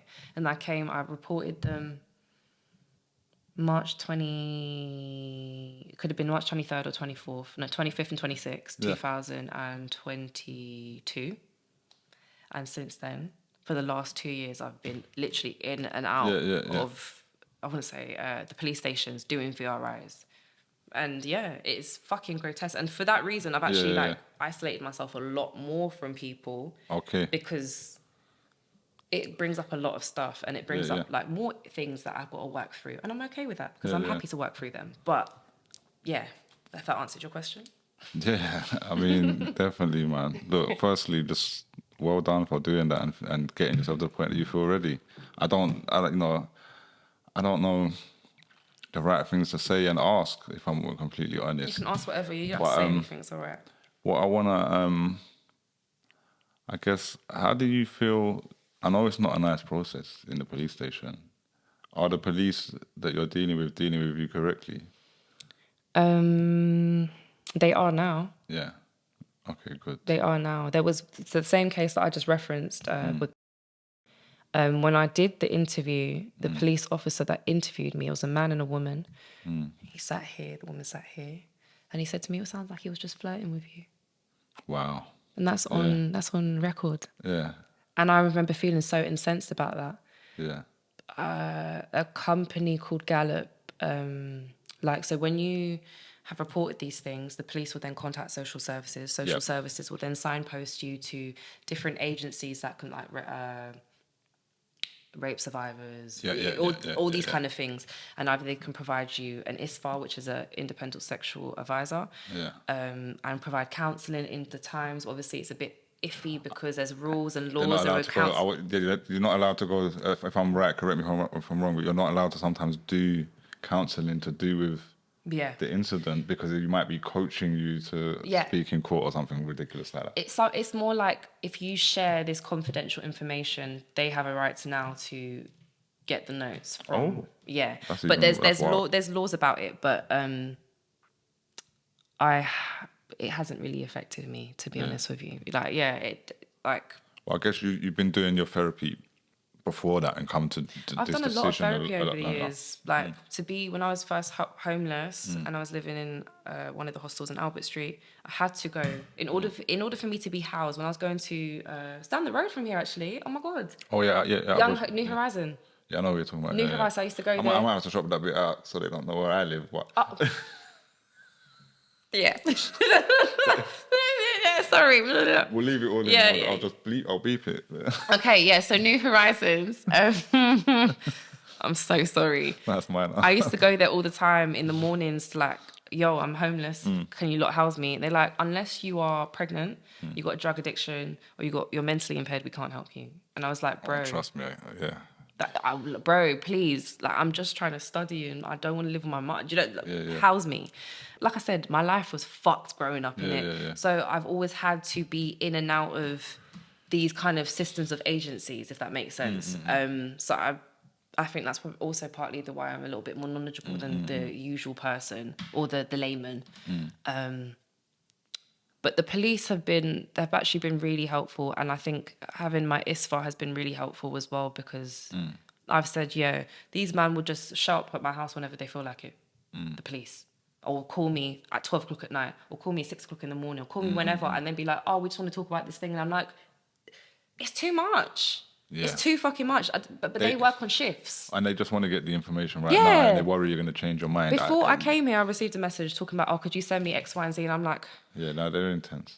They're fucking intense. Yeah. So what did you say you've got? So you've got someone representing you or not representing me, but they work on my behalf. So I've said I don't want any contact with the police. However, my ISFA is currently on holiday until the end of this week. Okay.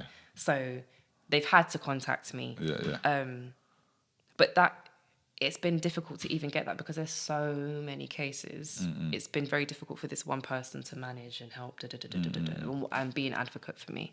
But yeah, I'm basically advocating for my fucking self. Right? Yeah. And how are you handling that? Like I said, I've isolated myself for the last 2 years. Okay. Well, you're out here now and we're talking about it. So, I feel, hopefully I'm handling it well. I don't come across as being mentally unstable. No. That's my persona though. When I'm outside, you know, see, it's different when I'm inside and I'm like, you know what I mean? It's different.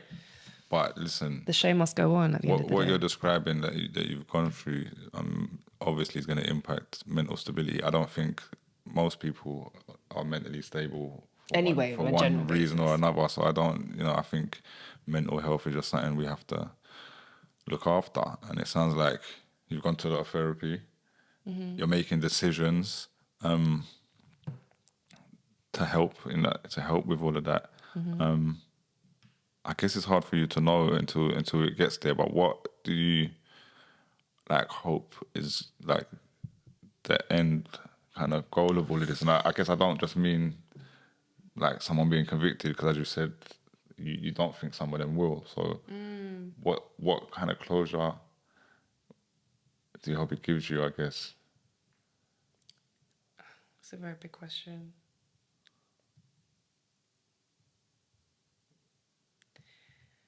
Yeah, I don't think you ever get closure from these situations. What I have now taught myself and taught little Aneesa is that she is valued, she's loved, she's protected. I'm being the parent that I never had, basically. Or when my mum was... To yourself inside? Yeah. Metaphorically. But it's real. Inner child. But yeah, my inner child. Yeah. Like, when my mum wasn't able to, and she did try her fucking best, wherever she didn't have, she tried to... You know what I mean? It's always like, if you didn't have food growing up, you make sure the house always has food. You know what I mean? Yeah. But so where she wasn't able to provide the emotional support and protection and X, Y, and Z, I can do that for myself now. You know what I mean? I don't have any children, so I can pour all of that into myself. A few cases have been NFA'd, but one of them... So there's like, I can't speak about most of them, but a few of them have, ongoing. There's stuff happening. And even finding that out at the beginning of this year, I just broke down in tears because what the fuck?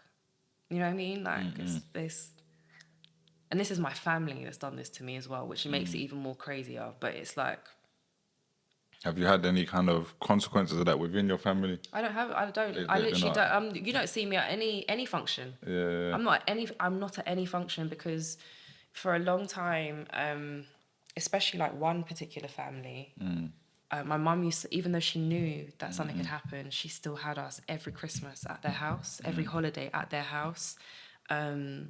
And where I got to, I think I went to Trinidad in 2017 and I went to go speak to Yulani and I was like, yo, I forgive you. She cussed me out on the street. It was a whole situation. I messaged her daughter and she basically said to me, ultimately, I wasn't your caretaker. So this is not my problem. Okay, wow. And you need to go get therapy and I hope you get it. She said it with kindness and love and, you know, wrapped it up in a nice little bow for me. But from then I was just like, I can never put myself in a space where I want to be around you lot again, or where I know that you lot don't believe me, or I'm being gaslit, or because that it also, if you have never been believed, it makes you want to, please listen to me and please hear me and whatever. I don't need any of you lot to hear or listen to me anymore. I really don't, because I heard myself and I know it's true and I've done what I need to go and do. You'll see me in court. Yeah. You'll see me in court, baby. You know what I'm saying? Right, so I'm not in family spaces. I'm not going to the weddings. I'm not around my cousins that I love so very much because your parents did or your dad did. Do you know what I mean? And that's hard like I said, for the first year of me moving 2021. That was really, really, really difficult. But that's life, innit? How important, you mentioned like some friends who supported me through it. That can support you through it. Big up Jackie. How important is that finding, if your family, because we started talking about the solution being families need to do more, but we're in a situation where they're not. So did you feel like you had to find someone else? I think the men in my life or people that I've dated, because I was always looking for love, I found it in the wrong places. Okay. Do you see what I'm saying? You found it in bad relationships. That mirrored the dynamic between my mother and myself. Yeah. And once I really came to that realization, I said, "What?" Like the awareness, the awareness. Oh my God, profound. And that's why I don't judge people when they're in bad relationships or in domestic violence relationships, because I understand that. I understand how it goes. I really do get it. But you don't know until you know, and by doing your own reading, if there's something like you feel like there's something not okay, you have to follow that intuition and try to. There's more to life than what your tunnel vision says. You know what I'm saying? One of my therapists said to me one time, and it threw me because she was also abused as a child. And she said, when she got therapy, her therapist said to her that person wasn't trying to destroy your life. They just was looking for release. And that blew my fucking mind. It blew my mind. Because what do you mean? Because the narrative that I created is that they've hurt me and I'm still suffering years after. I'm still going through it years after. And it made me almost become compassionate to those that had hurt me. So it's like... What do you think? The only thing that I would think about in that they're trying to achieve maybe is that Power, control, dominance. just to make her feel like this person wasn't like, maybe to make her not feel as bad that this person was trying to do this horrific Oh, you thing to them. think that that's what the therapist said to make her feel I'm better? straight I away don't think it wondering is. why I don't there think was- it is. I genuinely don't think it is. And you see those like paedophile catchers when more they of a cover-up. like you see this when they're recording the people and like, oh, you're a nonce. Yeah. Do you think the dehumanization of this person is going to change anything? It's not. You're now being a bully. Two wrongs don't make a right, baby. The paedophile hunters are bullies.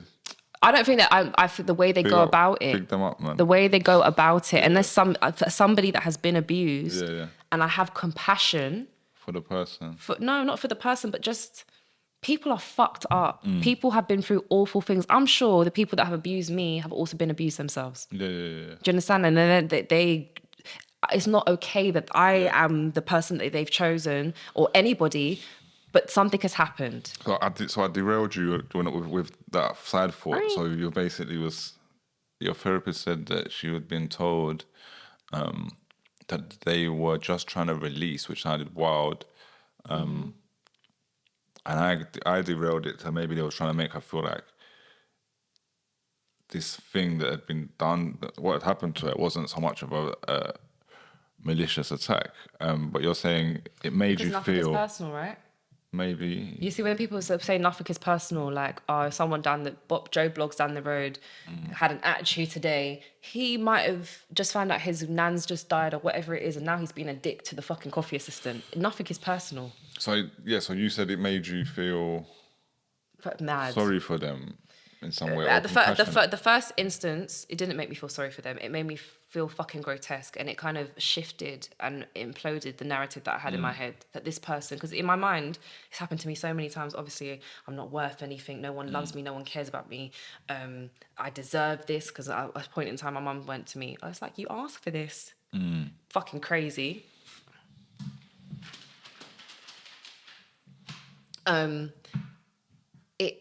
It shattered the narrative that I had, and I thought, it made me look at them as a human being, as opposed to being a monster. Because people are not monoliths. In someone's book, you are the worst person in the world, and I know half of the people that have abused me have children. They have girl children, and they would never do that to their daughters. Are you sure? Certain of it, because I've asked them. Did your dad? Okay, me, and I'm gonna ask you the question. Yeah. Good. That's maybe something that needs to be asked. Do you think that's interesting? Like, do you think we need to be able to do that more in society in order to address those people's behavior? Because we're talking about something so extreme in this example here, but when I deal with conversations of racism, I often notice that people run away from the label more than they will to even talk about the behavior and the act. And someone said to me, we should stop calling people racist because that gives them that's the moment they go, I've got black friends, or that's the moment they create this story to get out of it, and we don't end up talking about the behavior. I understand what you're saying. So do we need to be able to, I don't know, see these people as humans in the way you're describing? Is that helpful? Do you think it was helpful for me, for my healing? For your definitely. Healing. Yeah. And I can't speak for anybody else, but it was definitely helpful for my healing. I think everybody is a human being. Everyone is a human being, and once you start to remove like this person should I hear a lot of times, this person should be castrated because of what they've done. They should sit in jail for the rest of their life. I say that often. They should sit in jail for the rest of their life, definitely, so that maybe they can think about their reform. You understand? Change. What if you've grown up in a house where you've seen your mum getting beat up every single night and your dad abusing X, Y, and Z, So it's normal to you. It's the same reason men will say that a woman is supposed to be subservient, because that's what they're accustomed to. It's about changing and reframing. For a long time, I thought violence was normal in a relationship because I've seen my mum get stabbed up in her leg, stabbed up in her stomach. Wow.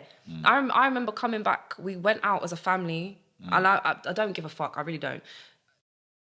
Her ex and me and my brother, we went to this party down the road, and we was young. We was probably about like 10. I was about 10, so I probably would have been 8. We're living in Swan these times. We've come back from the party. He was an alcoholic. He'll drink a bottle of vodka a day. And even I didn't even realise that until I was older. I'm like, oh my God, this man's a fucking alcoholic.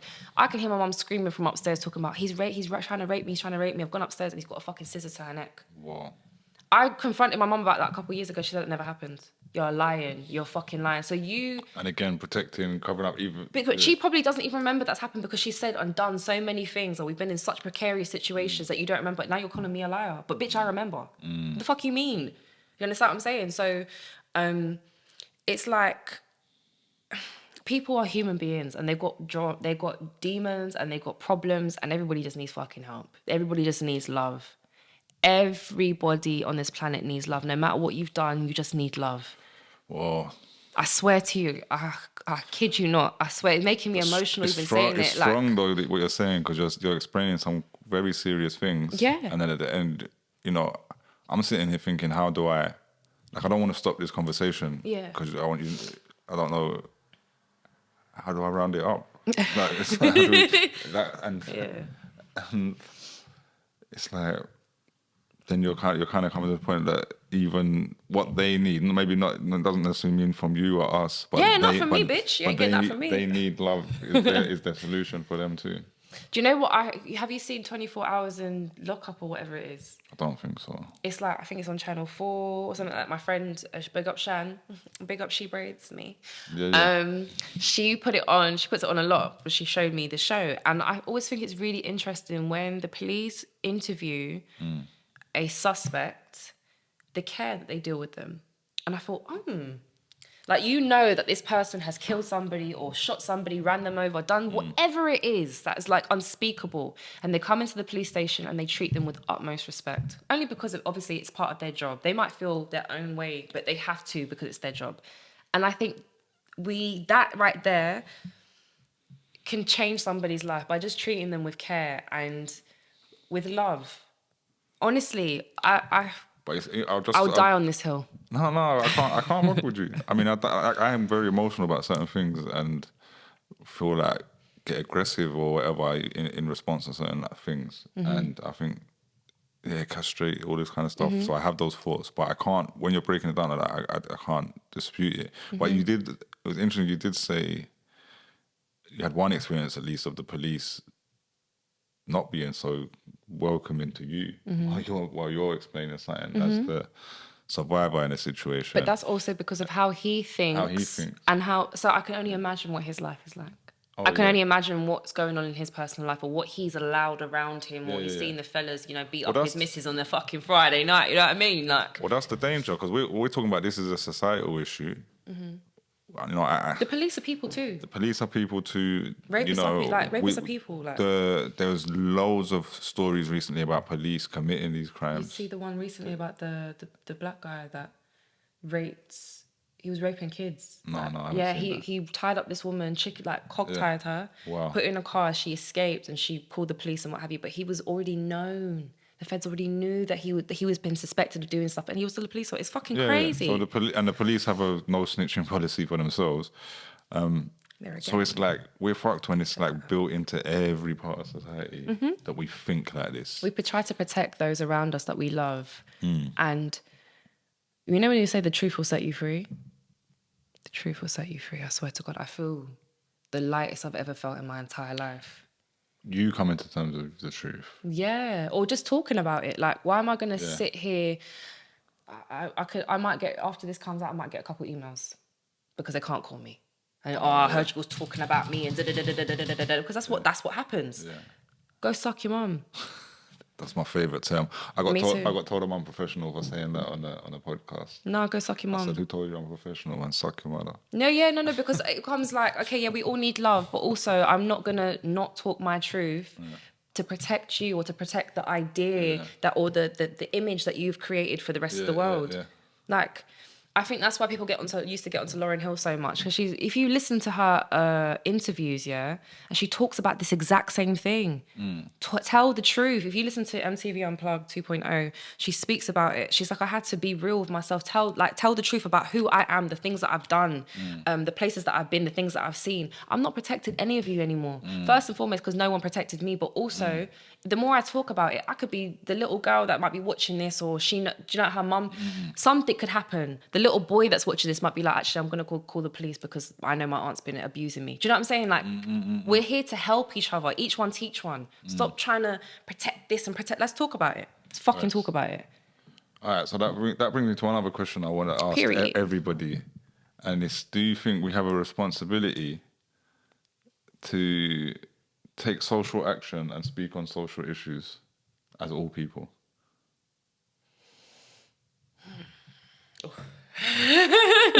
Sorry, you was enough. Yeah, no. Okay. Not everybody is smart.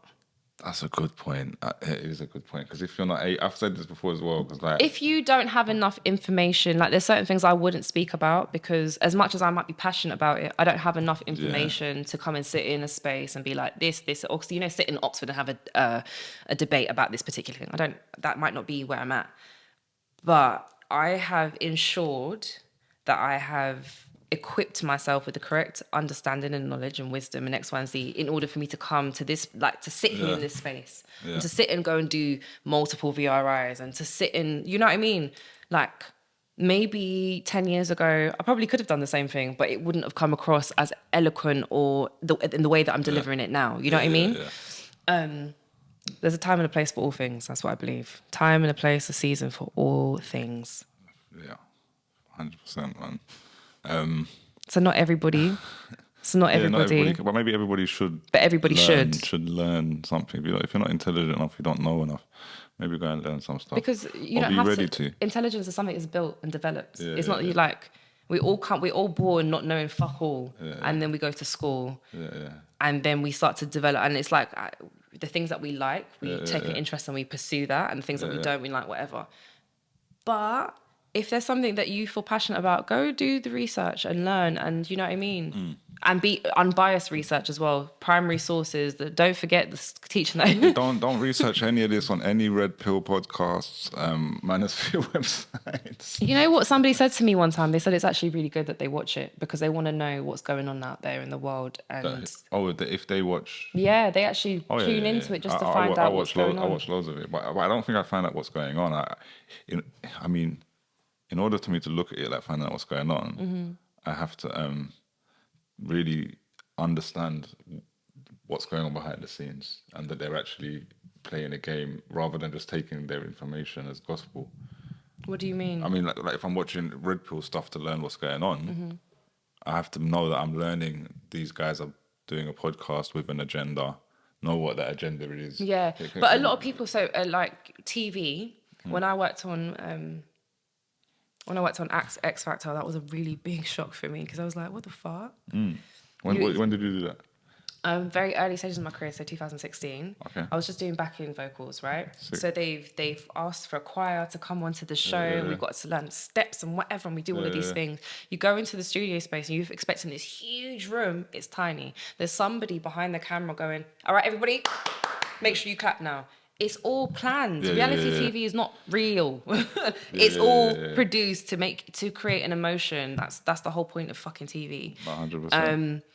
And once I learned that, or once being in that space taught me, I was like, oh my God, it's not what I thought it was. You know what I'm saying? It's like getting a different perspective, but a first-hand different perspective.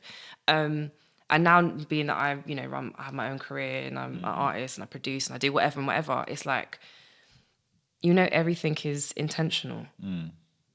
Like I saw a clip the other day of some black guy pulling, it's like a love show or whatever it is, and they're sitting down talking, and he's like, okay, let's relax and whatever. And then he says, I'm going to take this hat off you. And he pulls off her hat, but she's got like this track sewn into the hat. A friend sent it to me, and I said, that's not funny. Yeah. I said, since when do we start? Yeah. I said, but there's an affinity with dethroning black women.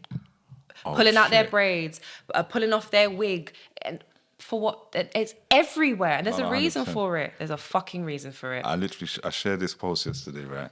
I'm always being serious, sharing serious conversations, especially with women's issues and stuff like that. And I saw this post. I didn't know who the woman's name was. It was something with the good coochie or something. Her name is Sakiana. There you go. That's her name. The coochie twins. I had no idea who this woman was. Okay. Right? It shows me being out of touch. Anyway, I don't know if you saw the clip the other day where she was, I'm just old, you know. She didn't want to say that loud. I'm going to say it, yeah. Still look young, man. You know, Period. But listen, she said, so that white woman.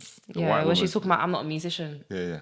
So I was busting up. I thought this was hilarious, right? And I looked at it and I thought, I want to share that on my Facebook because I think it's funny. And I thought, some people are going to think, white. And as I shared it, I thought, this is a white woman shaming this black woman. I kind of had these thoughts going through my head. And that's, yeah. But I thought, do you know what?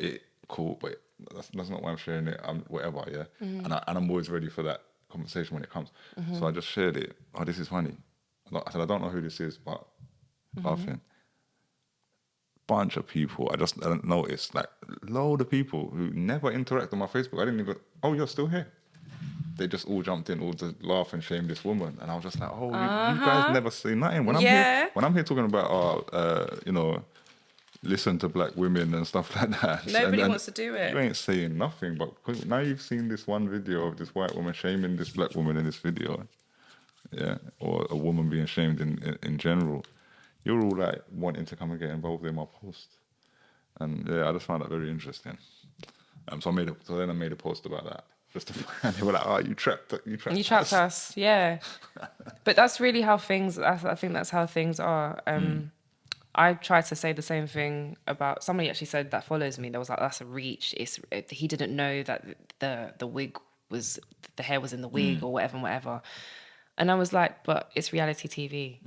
Like this has been set up. Yeah. You understand what I'm saying? Yeah. And she was silly enough to be like, okay. You know what I mean? Because we all want to be on TV, don't we? Like, the fuck? Yeah.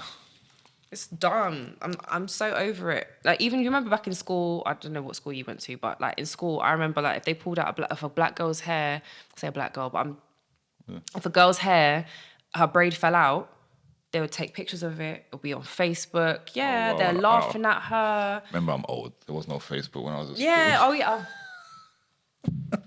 There was no. So there you go. We didn't even have MySpace. We didn't have MySpace yet. We didn't have camera phones. Them putting the girls, it gets braids on and laughing about it, and it's the black boys that are doing it as well. But why is that funny? Because your mum was wearing a braid and a wig. Do you understand what I'm saying? It's exhausting. You touched on you just mentioned briefly the start of your music career. Oh, we're going to talk about the fact that I'm a musician now. I just want to touch on that briefly because I think this podcast is a bit of a different space to that. But I need that, man. It needs to be a co-host of that one all the time. Yeah, period. It's just a walking red flag, baby. Oh, now it's like you're the red flag. Being a musician is hard. I want to ask though, how much has that helped you? Is it as far as your experiences in life? Has music been something you've turned to that has? I love singing. Yeah. I love writing. I love the essence of what I do. The business side of things is complete fuckery. And that can mash up your mental health.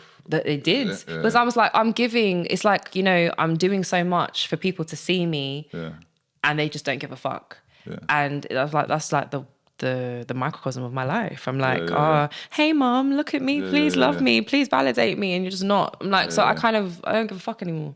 And since I've stopped giving a fuck, everything's happening for me, and I'm still it's working. It's working. Like it's working, and I think a lot of people would say, oh, she's light skinned, so she's got that in her favor. It hasn't. I'm still where I was. It hasn't. Nothing. These things haven't helped. If I suck somebody's dick, maybe. If I'd fuck a couple people and I've got a couple messages in my phone saying if you fuck me, then I can get you this interview or can do this for you. But I'm not doing it. Will it happen though? Even as well, you know what I'm saying? And then if I go, he said he promised me that I could get on this thing if I slept with him, then I look like the fucking idiot. Then they're like, oh look, yeah, she wanted to do it, but now she's a whore. Now she's setting him up. She's like, But But yeah, the hoes don't So exist. no. We addressed that ages No, ago. yeah, years ago, hoes don't exist. Fuck you and your fucking rhetoric. So no, music hasn't helped. All right, cool. We'll leave that at that. I guess. For me, Did it help you? I feel like we spoke about this on the last thing we did. That was 7 years ago. So you maybe have a different perspective, or for me, at a time that was dark in my life, as far as my mental health, I feel like music like saved my life at a point. Wow. Just recording, getting out of those ideas. But it's like you talked about before, about just being able to say something. I didn't feel able to talk to anybody about certain things. I was in therapy, but it didn't have the impact of being able to do it musically.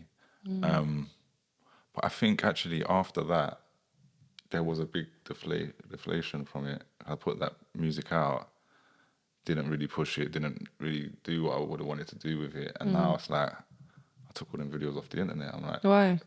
well, two reasons. One was just because I'm doing this type of content and I don't want them to be able to, I want people to know I'm an artist, or I used to be. I'm known as, old school at this point. So I'm like, I kind of like being a bit of mystery where they can't actually find. They're like, oh, he's this rapper, and people respect him, and he knows that he's like connected here and here. I like it being a bit confusing for them. So I thought, let me take all my music videos off the internet. Does it not coincide with the rhetoric that you speak about now? That music does, but not specifically because it was more about relationships. But Okay. my old music from before that, not really. I mean, I did political music like against war and stuff like that from way back. Free Palestine. 20 years ago, we was doing like Stop the War coalition Free shows. Congo. Yeah, Free Palestine, Free Congo, 100%. Free Sudan. Free Sudan. Free every country that is under the oppression of the conglomerates and White supremacy. white supremacy. I'll say it.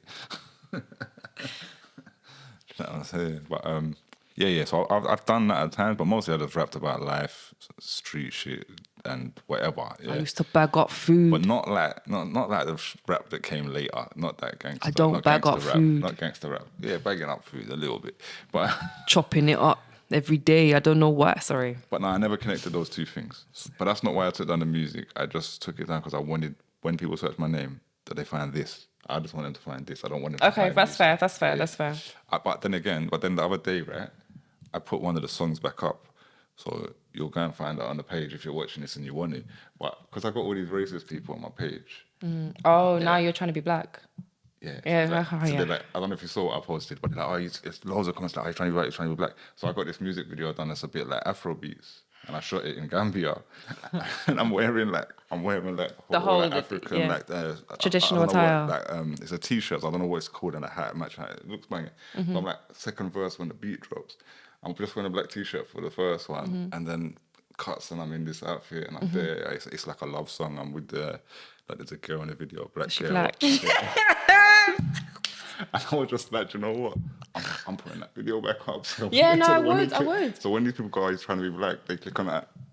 Lose their minds. I made memes about it at the time. Like, when I posted that picture, there was loads of memes. There was like, searched Ebony on Pornhub for the first time, and Plantain Supernova.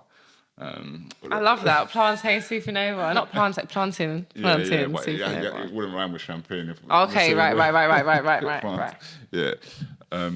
But yeah, it was funny. So yeah, I put that back up. But other than that, I don't have music out there. And I feel like the other reason, and the reason I wanted to get to is relevant there, is because, yeah, it's like actually, it was great recording it and getting it out at that time for my emotions, but it's not, looking back on it, it's not. I always felt actually, what do I do now? Yeah. After I put a song out, or, what do I do now? Yeah. Literally, I just feel like, oh, what do I do? Yeah. Because I'm like, now it's out there in the world, and it doesn't belong to me anymore. It's just this thing. And it's very difficult I used to think to myself, I was like, oh, if you heal all your trauma, what do you have to write about? Yeah. That was like, oh my God. Yeah, that might be why I'm not writing as well. Not that my trauma's healed, But when you're a creative, you realise the essence of creation, which is God, breath, life, is always within you. Facts. So it never goes, it never leaves you. It's just who do you want to be in this world with this thing? Yeah. I'm super fucking talented. I have to say so myself. Oh, yeah, you are. And so with that being said, I'm like, it doesn't always have to be music. I can go write music for other people and tell me about your life. Let me write for you. You talk to me and sit down and I can do this thing. I want to do that as well. Yeah. Let's do it. Modeling, acting, dancing, whatever it is, there's always room for me to do whatever I want to do. So it doesn't have to be just music. When you just said this, you said it's I love to God. act, by the way. What else did you say? It's breath, it's life. It's breath, it's life. It's essence of creation. I recently came to this same understanding. And that's why I say it helps. Because, all right. Well, music. Music, yeah. And music, it's not the only way. But you can pray, you can meditate, breath. And you can do all of these things that can get you to this centered place with the universe, with love, with God, whatever you want to call it. And I read a book. Whoever you want to call it. A New Earth. I read this book, A New Earth, and that's what made me have this understanding. Okay. I used to look at music as therapy, and I started doing meditation, and I read this thing, and what made me think not actually music was meditation, as well as therapy. You see in the Bible, not to cut you, but in the Bible, music or the angels singing, that's like or the Psalms of David, that's communion with God. Yeah, exactly. So me being a singer, when I sit there, and it's only in the last year or 2 years where I sit there and I will sing and I actually get goosebumps and I feel spirit. I actually feel spirit in the room. My whole pores lift up, like there's an energy change, and I could feel it. And I'm like, this is what it is. This is me in that. 100%. There's nothing like it. Yeah. And that's why what the book explained that all of these things, prayer, meditation, it's centering yourself with. He described it as an emptiness inside yourself, which he described as that emptiness that's there is God. And once you become one with knowing that that's there and being able to be in tune with it, and he mentioned that musicians and creatives naturally tap into that state when they're being creative. And it made me realize, oh my God, I've been doing this my whole life. And I haven't been, the first time ever since 2018, I haven't been. I've always put out music every year, 2 years, my whole life. And so that's the one time I said, I'm going to be an adult and do something else. No, you shouldn't say that, because even that's like, you should grow up and stop doing. No, I mean, essence is essence. I'm saying that slightly tongue-in-cheek for what others would say, but it made me go, oh, no, I have to go back to creating again. Because that's when literally you go into that space without realizing it, because nothing's going, because like when you meditate, you're supposed to empty your mind. You're emptying your mind from everything other than this of breath. Communion. Communion. There you go. Yeah, that's it, man. We went on a tangent there, but I digress. I just think that's a powerful thing. Thank you for coming and doing this show. 17 is my... Is that where we have to stop it before the end of this minute? No, not at all. But I'm just saying 17 is my favourite number, and good things always happen on 17 for me. So I'm like, So I think just the fact that we've brought it to a point there. Yeah. Is there anything else you want to kind of say? I want to make sure I've done this right and asked you the right things. Is there anything else I should be asking you? I would have loved to speak about like. If you know that a young person is being abused, like we're adults, and speak to that, like and it's safe to do so, try to find a way to help that. And it's difficult because you might be breaking up a family, you might be whatever and whatever, but go through the necessary agencies of power to help that child come out of that situation. Yeah. I'm sure that my teachers in school were very well aware. Like I was very disturbed as a kid, but no one did anything about it, probably because I'm a little black girl. So things went unnoticed for a long time. And even when we went into care, came out of care, still continued to go on for a long time. And to my own detriment. And I wish that somebody had been like, hey, even my aunties that were around me at the time that could see that I was being abused or being like physically abused by my mom, they knew that one of my aunts told my ex, her mum used to bully her. And which he used to tell me all the time, your mum used to bully you and it shows. Like, you'd use it against me.